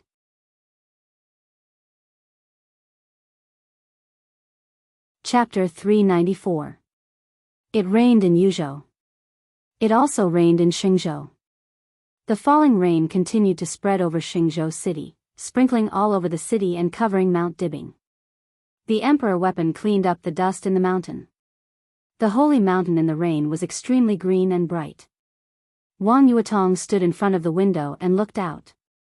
Her palace was very high. Standing in front of the window, she could see the vast palaces on Mount Dibing. Flowers, green trees, and grass dotted the palaces. From her point of view, most of the flowers and trees on Mount Dibing were swaying in the wind and rain. The palace, which was as stable as a rock, was located here. Everything was extremely clear and layered. Wang Yuetong looked at the falling rain from the sky. It turned out that when a person stood on a high place, even the falling rain had a different style. Wang Yuetong looked at it for a long time. She suddenly felt that everything was so strange. Strange Mount Dibing, strange herself. This feeling was not joy or disgust, but pure strangeness, as if there was no place to live. The rain was falling quietly. Several statue-like figures stood in the rain under the palace, motionless. This was the 5th day of Wang Yuetong's house arrest. Her mobile phone was confiscated, the internet was cut off, and she lost all contact with the outside world. There was a small group of Heaven Punishment Troop guarding around the palace. In fact, Wang Yuetong had no chance to leave when any one of the Heaven Punishment Troop, whose average strength was at the peak of the fire-flaming realm, stood downstairs, not to mention a small group. Wang Tianzong put a small group here, which was enough to show his resolute attitude. August 1st. It was the second day of the final maneuver. Wang Yuetong stared at the statue-like figures downstairs. In an environment where she could not maintain any contact with the outside world, Wang Yuetong did not even know the result of the maneuver. She only knew what her father said when he imprisoned her at that time. When the final maneuver was over, if Li Tianlan did not die, he would let her go. It was already afternoon. It was close to evening again. Wang Yuetong did not move. The watery and bright brilliance in her eyes gradually dimmed as time went by. Eventually, it became cold and desperate. A slender figure holding an umbrella passed through the rain curtain and finally came to Wang Yuetong's palace. His face was pale, and his whole body showed a kind of exhaustion and weakness that could not be concealed. But in a seriously injured state, he could still stand. Wang Yuetong's dim eyes were complicated. There was joy, and there was sorrow. It was extremely contradictory, but in the end, it all turned into emptiness and coldness. The chill of midsummer seemed to have engulfed the entire world. Her body trembled slightly. Wang Xingxiao was standing downstairs. Her brother was badly injured. Was her man still alive? Wang Yuetong did not dare to think about it. Her heart seemed to be completely empty, leaving only numbness and silence. The siblings looked at each other through the curtain of rain. The continuous rain beat on the vermilion window lattices of the palace. Wang Yuetong stood in front of the window, her figure extremely clear. Her aura kept surging around her body, and the coldness in front of the palace kept increasing. The rain that fell on the ground gradually froze, and frost slowly appeared in the grass and flowers. Wang Yuetong was still in the ice-condensing realm. Her martial arts kept fluctuating. She stood there silently, unconscious and lifeless. Wang Xingxiao suddenly thought of a lyric. The rain gently bounced, the vermilion window. Who was it in the attic? Cold despair, the corners of his mouth curled up into a self-deprecating smile. The heaven punishment troop under the palace saw Wang Xingxiao for the first time, and everyone bowed at the same time. Wang Xingxiao waved his hand and said softly, "Your task is done. Go back, I'll talk to Yuetong." A small group of heaven punishment troop left with different expressions. Wang Xingxiao slowly walked into the palace and went upstairs. In the small hall on the second floor, Wang Yuetong's figure was still with her back to him, motionless. Wang Xingxiao lifted the delicate food box in his hand and said softly, "I brought you your favorite soup dumplings. Won't you try them?" Wang Yuetong did not speak or move. "Father is back. The heaven punishment troop has completed its task. From today on, you are free," Wang Xingxiao continued. Wang Yuetong looked back, and there was only a blank look in her eyes. Wang Xingxiao put the food box on the table with a bitter smile. He was silent for a long time before he continued, "I lost Gu Hanshan, Jiang Shangyu, and Song Ci. Jiang Shangyu, plus Song Ci, the four of us, together with hundreds of elites, lost without any face. Li Tianlan broke our strongest blow with only one sword move." Wang Xingxiao quietly talked about his failure. His eyes were also dim, but there was a glimmer of extreme persistence in them. Wang Yuetong's eyes also lit up. "How are your injuries?" She was silent for a while, then looked at Wang Xingxiao and asked softly. "Not bad," Wang Xingxiao said calmly, "It's just that my realm regressed a little bit. It's just a matter of time. If I have time, I can always catch up again." Before the maneuver began, he was really at the peak of the thunder-shocking realm, but he was seriously injured because he forced himself to practice the half-samsara of the Wang family of Beihai. At the beginning of the maneuver, his realm was already unstable. Li Tianlan's strength made him completely determined.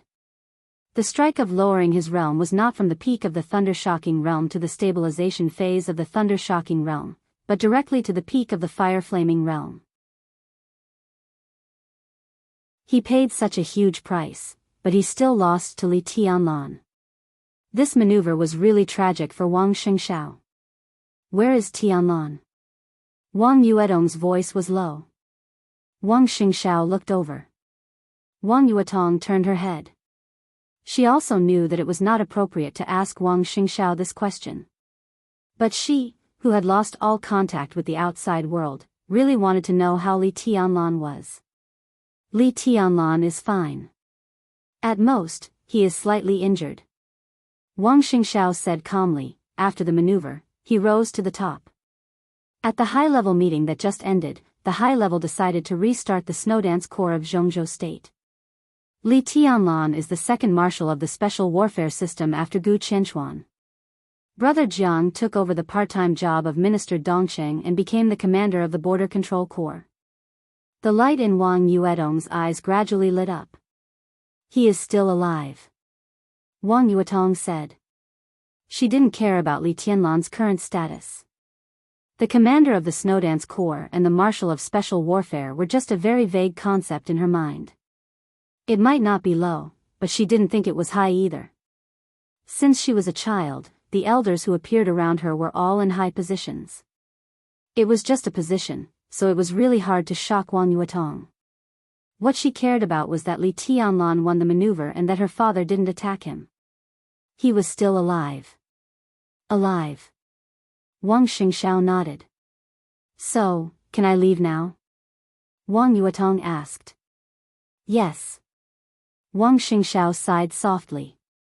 He hesitated for a moment and took out 2 bank cards from his pocket. My father asked me to give you the black card. The gold card is mine. If you insist on leaving, take the card with you. Li Tianlan is destined to be the enemy of the Wang family of Beihai in the future. You are born in the Wang family of Beihai, so your life may not be easy. If you can be independent financially, you won't have to suffer too much in the future. Wang Yuetong looked at the 2 cards on the table. The gold card was the brother's doting on his sister. And the black card was undoubtedly the father's explanation to his daughter. Wang Yuetong suddenly laughed softly. She took out another card from her pocket and put it on the table. Wang Xingxiao frowned. He is my man. He should support me. Wang Yuetong said calmly, I will take the money of the Wang family of Beihai down the mountain and give it to Tianlan.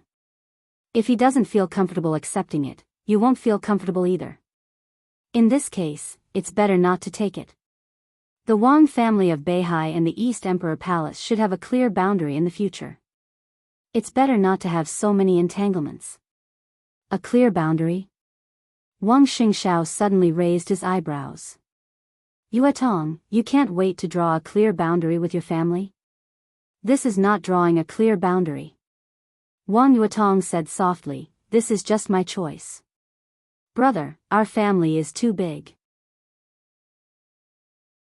I didn't think much before, but recently I suddenly found that in this family, everyone has a role, but I can't find my own position. I shouldn't continue to be willful. I won't come back until I have a position on this mountain. What position do you want? Wang Xingxiao said coldly. The hostess of the East Emperor Palace, the daughter of the Wang family of Beihai, and a friend of the Wang family of Beihai. Wang Yuetong looked at Wang Xingxiao and said softly and firmly, this is the most suitable position for me. Wang Xingxiao looked up at his sister. How is it possible? After a long time, he asked back. Nothing is impossible. Wang Yuetong smiled faintly. Brother, what's your plan? Wang Xingxiao was a little stunned. 1 second ago, he was worried about his sister's future, and the next second, she was already worried about his future. Plan? He hesitated, shook his head, and said calmly, I won't leave Beihai for the time being. I will recuperate here. After I recover, I will practice martial arts in seclusion. Wang Yuetong was silent. After a long time, she said softly, then I'm leaving. Walk around with me. Wang Xingxiao sighed softly. He walked to the window and looked out. His eyes were full of affection. Let's look at Mount Dibbing. For a long time in his life, he was destined to have only martial arts. For a long time in her life, she was destined to have only that man. He would be silent. She would travel far. She would leave. As a member of the Wang family of Beihai, how could she not take a look at the magnificent mountains and rivers between the sky and the sea before leaving? Wang Tianzong didn't see his daughter again. Since he couldn't keep her, it didn't make sense to see her. He walked quietly on the path of Mount Dibbing, aimlessly, as if he was meditating. After the conferring ceremony in Yuzhou, Jianghu was already in a military uniform. The martial rank was shining, majestic. He followed Wang Tianzong quietly, wanting to say something but stopping on second thought. What do you want to say? Wang Tianzong suddenly asked. I'm a little confused. I hope Master can give me some advice. How should we deal with the Border Control Corps? Jianghu chuckled and said calmly. The Black Dragon Battalion won't be a big problem. Qinzhong should be able to open up the situation quickly. Dongxing Wudi will soon hand over the Thunderbolt Battalion. This is a troop directly under your command. Fill it with people from the Beihai Corps. The Wild Sand Battalion and the Pegasus Battalion can be put aside first. At present, the most important thing is the Blood Battalion. They are close to Tiannan and their position is very sensitive. If we can control the Blood Battalion, it will be very beneficial for us to open up the situation in Tiannan. Tiannan is indeed very important. The Dongqing clan has also realized this. Some time ago, Wang Wantian was transferred to the Eastern Theater of Operations, and Dongqing Wudi put Thunder God in the Blood Battalion. They are obviously unwilling to give up the right to speak in the Blood Battalion. Jianghu said subconsciously. Wang Tianzong's body suddenly stood still. What did you say? He asked suddenly. Jianghu was a little confused. I said the Dongqing clan will not easily give up the Blood Battalion. That was not what Wang Tianzong wanted to hear. But all the veins in his mind suddenly became extremely clear. The Dongqing clan, Li Tianlan, the Li family, Ning Ziyuan, the Tiannan Freedom Corps, the Purgatory of Heaven capital, everything that had been in front of him had now become a line in front of him without warning.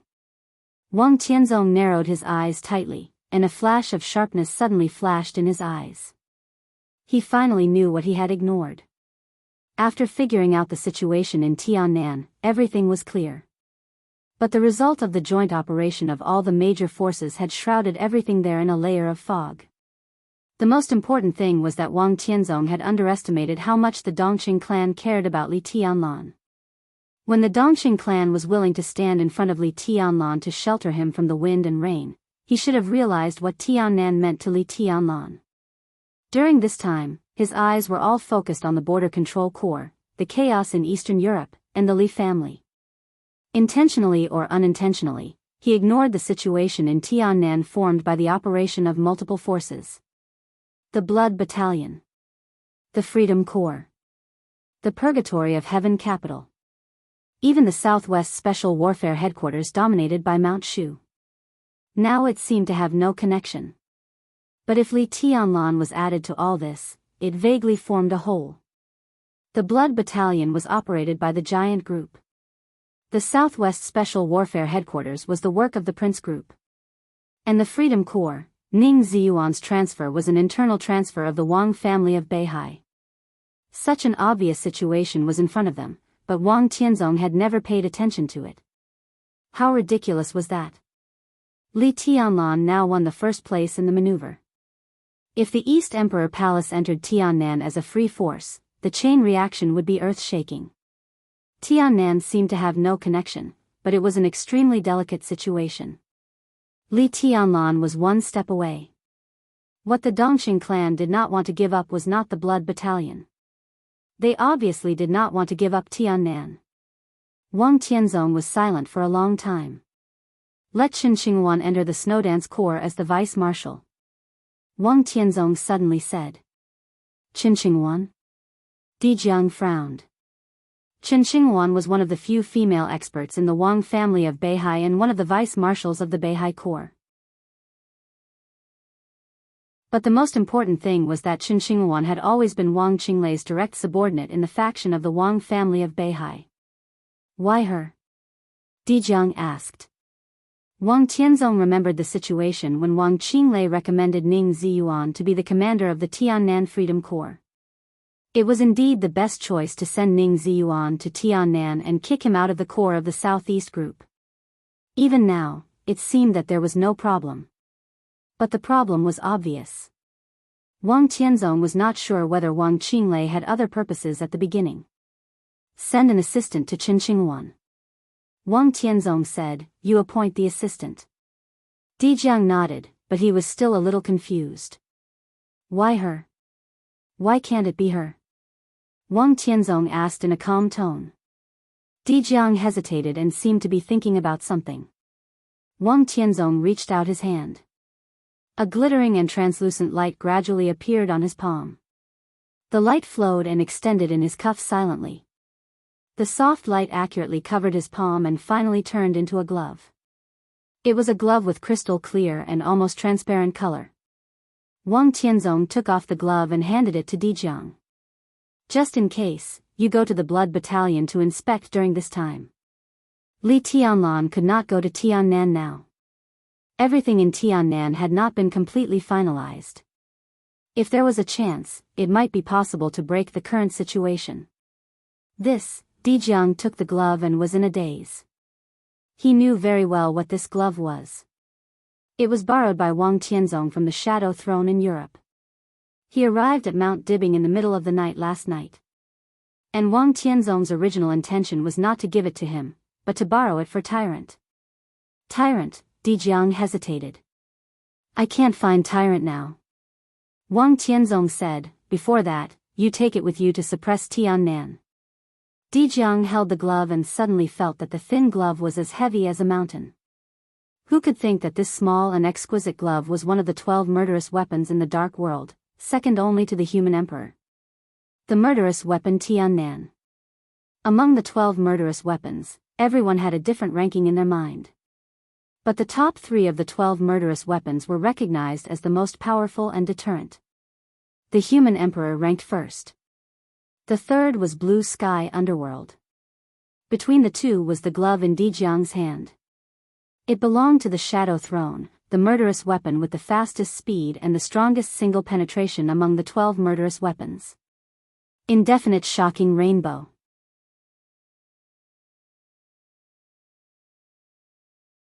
Chapter 395. Although the Holy Land was small, it was a world-famous sleepless city. Whether it was wind, frost, rain or snow, it was a pure land without darkness. When the sun faded, soft lights would replace the night immediately. The white light shone in every corner of the Holy Land. The churches and the Holy Palace in the Holy Land were more brilliant in the light. The Pope was still sitting in the study of the Holy Palace, quietly reading the heretic roster in his hand. The roster had been much thinner, but the content was still rich and colorful. The names and information recorded in the roster were not all martial arts masters of the dark world. There were also some wealthy patriarchs and core members in their respective fields, politicians, terrorists, important figures of other religions, and even ordinary people. In the eyes of the Vatican, the size of a heretic was never distinguished by force. From the standpoint of faith, as small as a public statement, as large as a certain practice that was promoted to a certain range, it could become a heretic. Heretics must be on the heretic roster. The heretics on the roster must be purified. The Pope quietly read the roster. The light in the room fell on him. His figure was mysterious and majestic. The heretic roster had been turned to the last page. On the cover of the last page was a row of ancient quotes written in Latin. It seemed to be stating the cruelest fact. Those who betray the glory of the Lord are all heretics. The Pope stared at this sentence deeply. His eyes were pure and pious.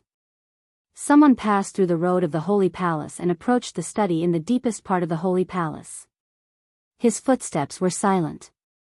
The door of the study was open. The lights inside and outside the study crisscrossed in front of the door. A figure stood silently at the door, looking at the Pope in the study. The light in the study seemed to be eternal. The ancient statue of God carrying a cross stood silently. The old man sat in front of the stone statue, looking down at the book in his hand, motionless. The picture in his sight was extremely real, with almost frozen solemnity and silence. The figure at the door was a little hesitant, as if she didn't know whether to go in or not. This was a mysterious woman who could bring endless reverie to anyone. She was mysterious and sacred. She was undoubtedly extremely beautiful, but this kind of beauty was not breathtaking. Instead, it was a kind of infatuation that made people want to get close to her. Her figure was tall and slender, and a loose white robe covered her figure. Her face that was enough to topple cities was covered by a hazy veil.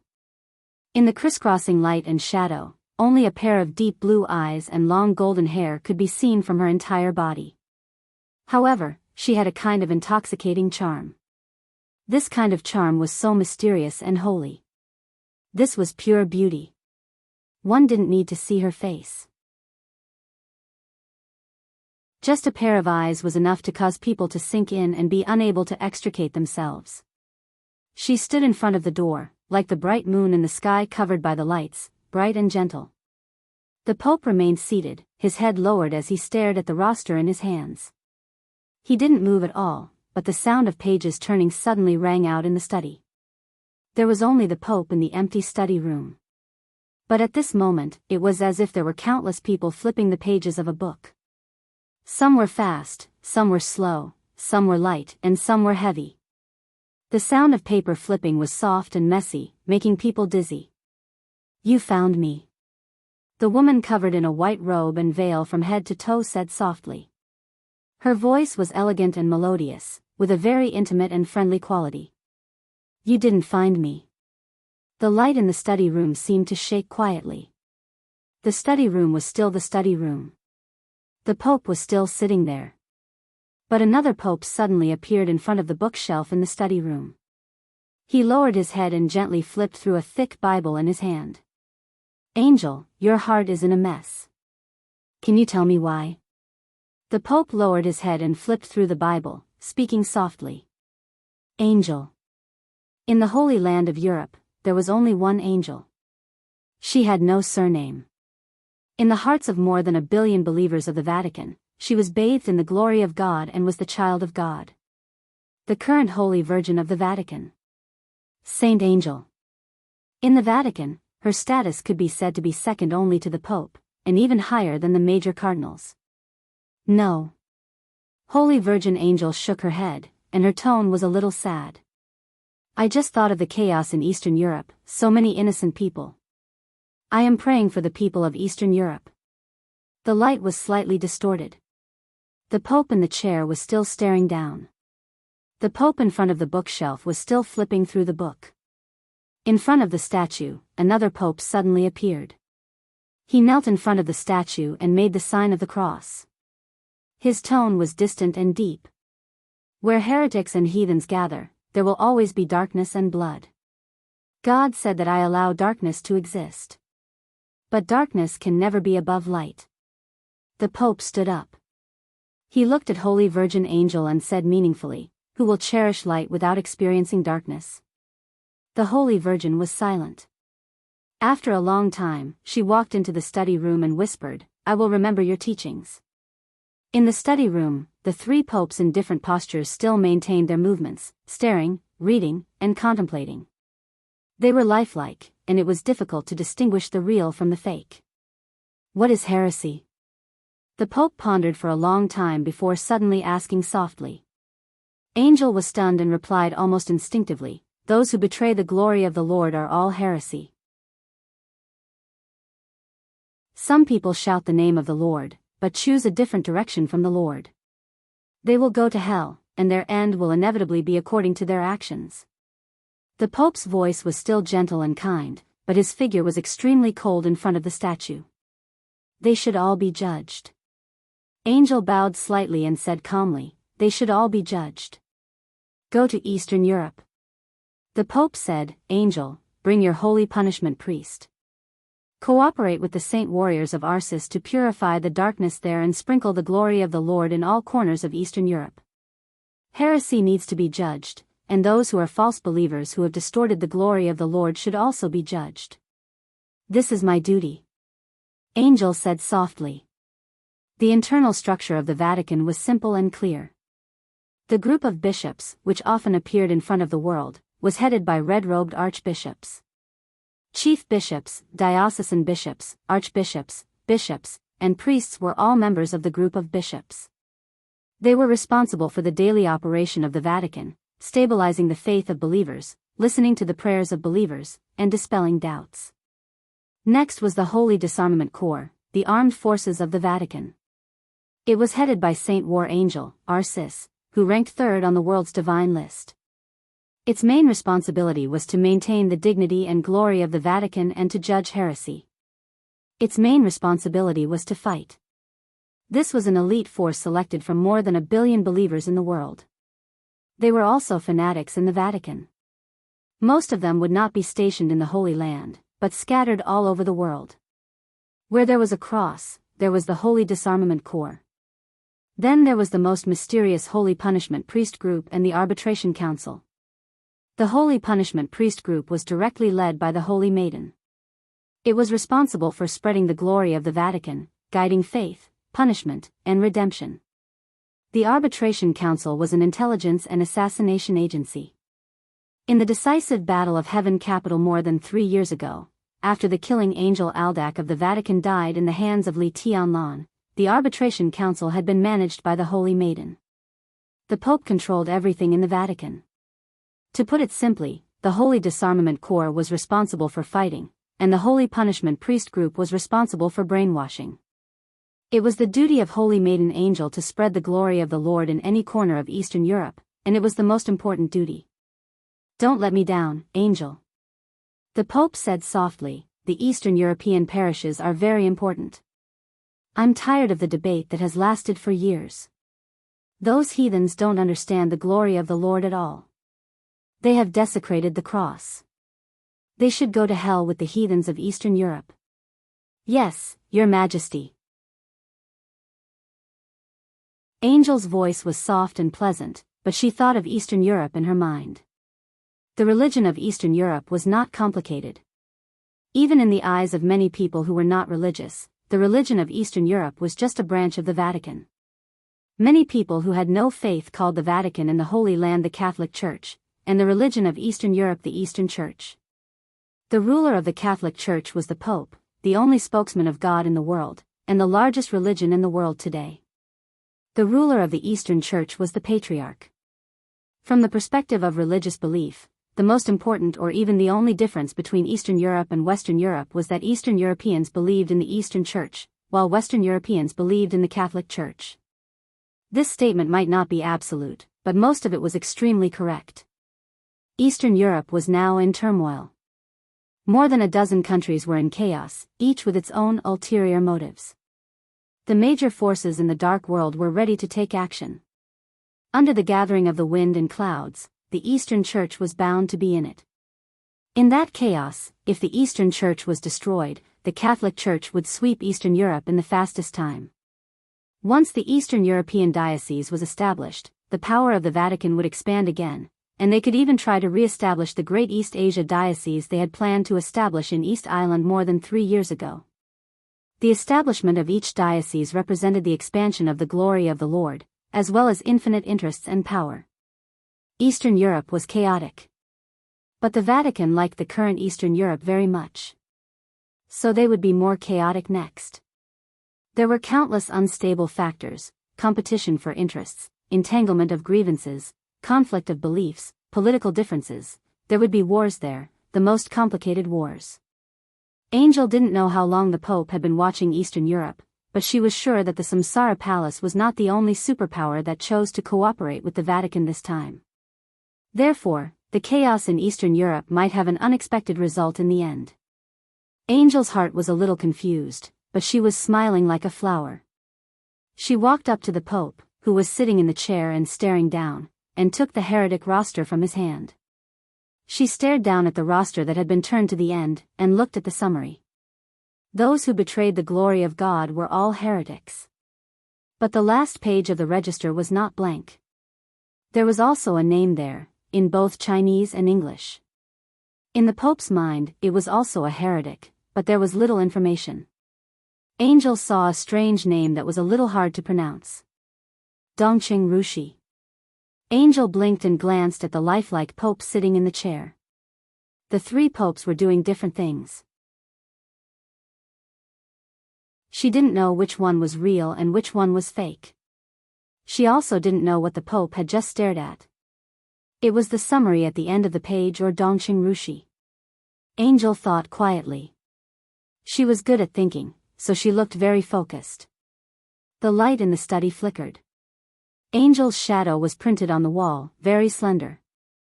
"I hate shadows," the Pope suddenly said, "because it's darkness.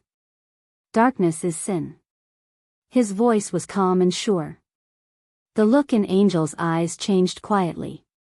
She raised her head and stared at the Pope. "But shadows always exist, don't they?" "Of course not." The Pope smiled. He moved his body. The light fell on him, and there was no shadow under his feet. Angel's shadow reflected on the wall also began to disappear gradually. There was only light left in the whole study. "That's much better, isn't it?" the Pope said with a smile. "This is deception." Angel looked at the Pope. Everyone knew that the Pope did not know martial arts, but few people knew that in the spiritual field, the Pope was an absolute guru. As the God in the hearts of more than 1 billion believers, the Pope could not find an opponent in the spiritual field. This meant that his will was absolutely strong, and it also meant that he was the most terrifying hypnotist in the world. He could not find an opponent at all. The Holy Palace, the Holy Church, and even the entire Holy Land could be regarded as the Pope's home field. The Pope did not want Angel to see her own shadow, so Holy Virgin Angel could not see it. Just like the 3 popes in front of her. As a master in the spiritual field, the Holy Virgin could not tell the truth from the falsehood. No. The Pope whispered, "This is faith. Only light is the most sacred substance. Darkness is not, and neither is shadow. But the shadow actually exists." It was rare for Angel to be persistent. It does exist. The Pope looked at Angel thoughtfully. "I allow the shadow to exist in the light of the Lord, although I don't want to see it. But the shadow that the light of the Lord can't shine on is fallen and should be purified." Angel's face suddenly turned pale. The Arbitration Council still lacks the most suitable candidate. The Pope suddenly said. Angel's delicate body trembled slightly. She lowered her head and said with unprecedented respect, "I know what to do." An ancient bell suddenly rang in the Holy Palace. The bell was mellow and deep, spreading throughout the Holy Land. The light in the Holy Land became more and more dazzling. A tall figure wearing a guard's armor walked into the study. "It's time for the coronation." The Pope said, "Angel, you should go back and prepare." "Your Majesty, I accept your coronation, but I still oppose the cooperation with heresy."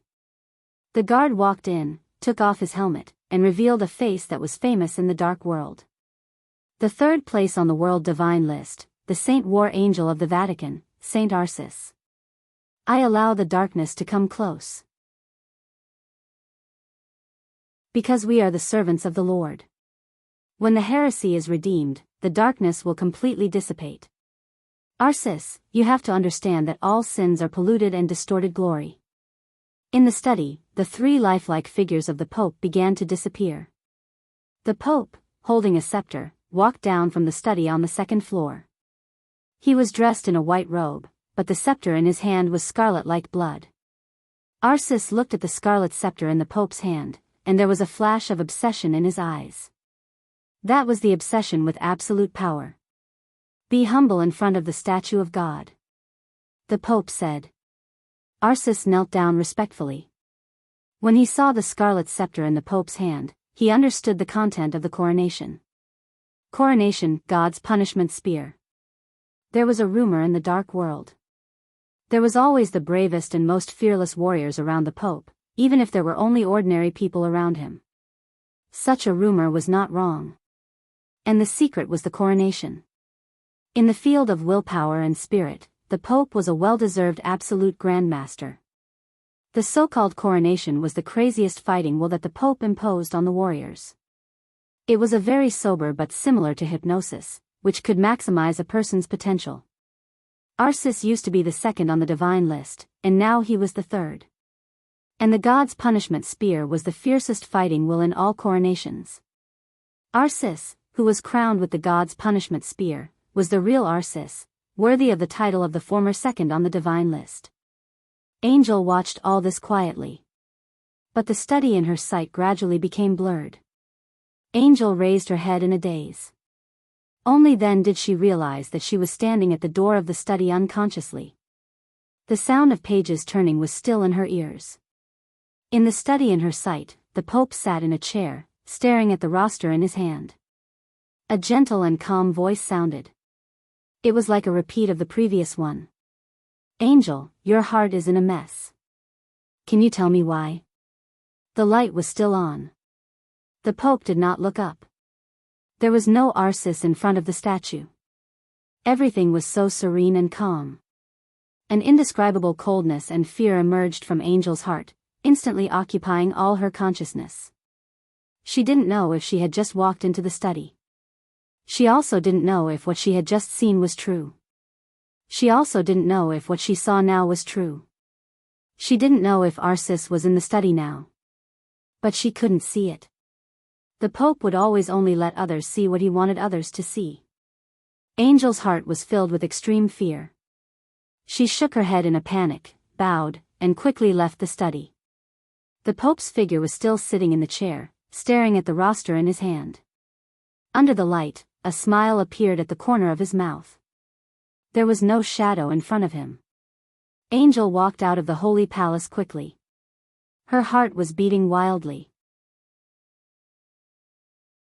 After leaving the study in the depths of the holy palace, her heart did not relax, but became more and more afraid. Because the memory was dissipating. Everything in the study that she didn't know was real or fake just now began to disappear in her mind bit by bit. She didn't want to forget, but she couldn't control her thoughts. In the end, only a few words of the Pope remained in her mind.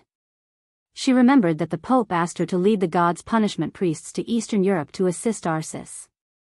As for the others, she didn't remember. She wasn't even sure if she had said something in the study that she wanted to say but had never dared to say. She wasn't sure if the Pope knew the secret of her heart. The gate of the Holy Palace was already behind her. When the guards on the streets saw the Holy Virgin, they bowed respectfully. Angel walked across the street in the most elegant manner and entered the Holy Church opposite the Holy Palace. A thin figure in the armor of a guard stood in the darkness of the church, facing the statue of God. He did not kneel or pray, as if he was waiting. She heard footsteps. The guard turned his head and chuckled. "Beautiful Holy Virgin, you are finally here. I knew that you would definitely appear here after seeing that old fellow. This is your habit." The guard took off his helmet and revealed his face. His smile was eager, but it was extremely hypocritical. Angel was uneasy. The guard was right. Every time she saw the Pope, she would have a fear from the bottom of her heart. So she would appear here to pray as soon as possible to eliminate all the negative emotions in her heart. But at this time, she didn't expect that there would be someone waiting for her in the Holy Church. She didn't expect that the person waiting for her would be the person who shouldn't be here at this time. "Mellad?" A touch of coldness gradually appeared in Angel's blue pupils. Her tone was a little low. "You should be praying now and preparing to be crowned by His Majesty the Pope." Arsis was not the only one who had the honor of being crowned. As the second commander of the Holy Disarmament Corps, Mellad was also one. He broke through to the Invincible Realm a year ago, and the news had not been made public. This time, after being crowned by the Pope, his combat capability would soar to another level. Mellad looked at Angel. His smile was still full of hypocrisy. "Are you sure what you're seeing now is true?" Mellad said with a playful smile, "Do you remember how you left the Holy Palace and where you are now?" Angel's whole body trembled violently. But then she calmed down. She remembered how she left the Holy Palace. She also remembered that she was in the Holy Church now. There was no deviation in her memory, so everything in front of her was true. "How dare you?" Angel said coldly. "You're too easily excited." Mellad said softly, "As the noblest Holy Virgin, you should be quiet and patient under any circumstances." His eyes gradually became naked and fiery, as if he wanted to tear apart Angel's clothes and veil with his eyes. "Before being crowned by His Majesty the Pope, you should pray devoutly. You violated the will of His Majesty the Pope. This is blasphemy." Angel said coldly. "So Your Highness the Holy Virgin is going to pronounce me a heretic next?" Mellad chuckled. Angel subconsciously took a step back and said in a deep voice, "Who the hell are you?" "I'm Mellad." Mellad chuckled and said, "Now. I'm just an ordinary guard who wants to make a deal with you. Are you qualified to make a deal with me?" Angel sneered and said, "I'm the Holy Virgin of the Vatican. If you want to go to Eastern Europe, then I'm qualified to make a deal with you." Mellad said unhurriedly, "For example, I can keep a shadow for you." "Ah, look at me, I've forgotten. Your Highness the Holy Virgin, you don't even have a surname. It's really pitiful. I think there's a surname in the ancient East that suits you better. What do you think?" "Situ." What do you think? Melad's smile was a little strange, but his eyes were extremely serious. Angel's body suddenly stiffened. She stared at the deputy commander of the Holy Disarmament Corps in front of her, and her pair of quiet blue eyes almost spewed fire at this time. What do you want? Angel said coldly. There was a touch of killing intent in her eyes, but her whole person was still holy and mysterious. I want a lot. Melad said with a smile. First of all, I need you to accompany me to meet a distinguished guest from afar. Why do you want me to go?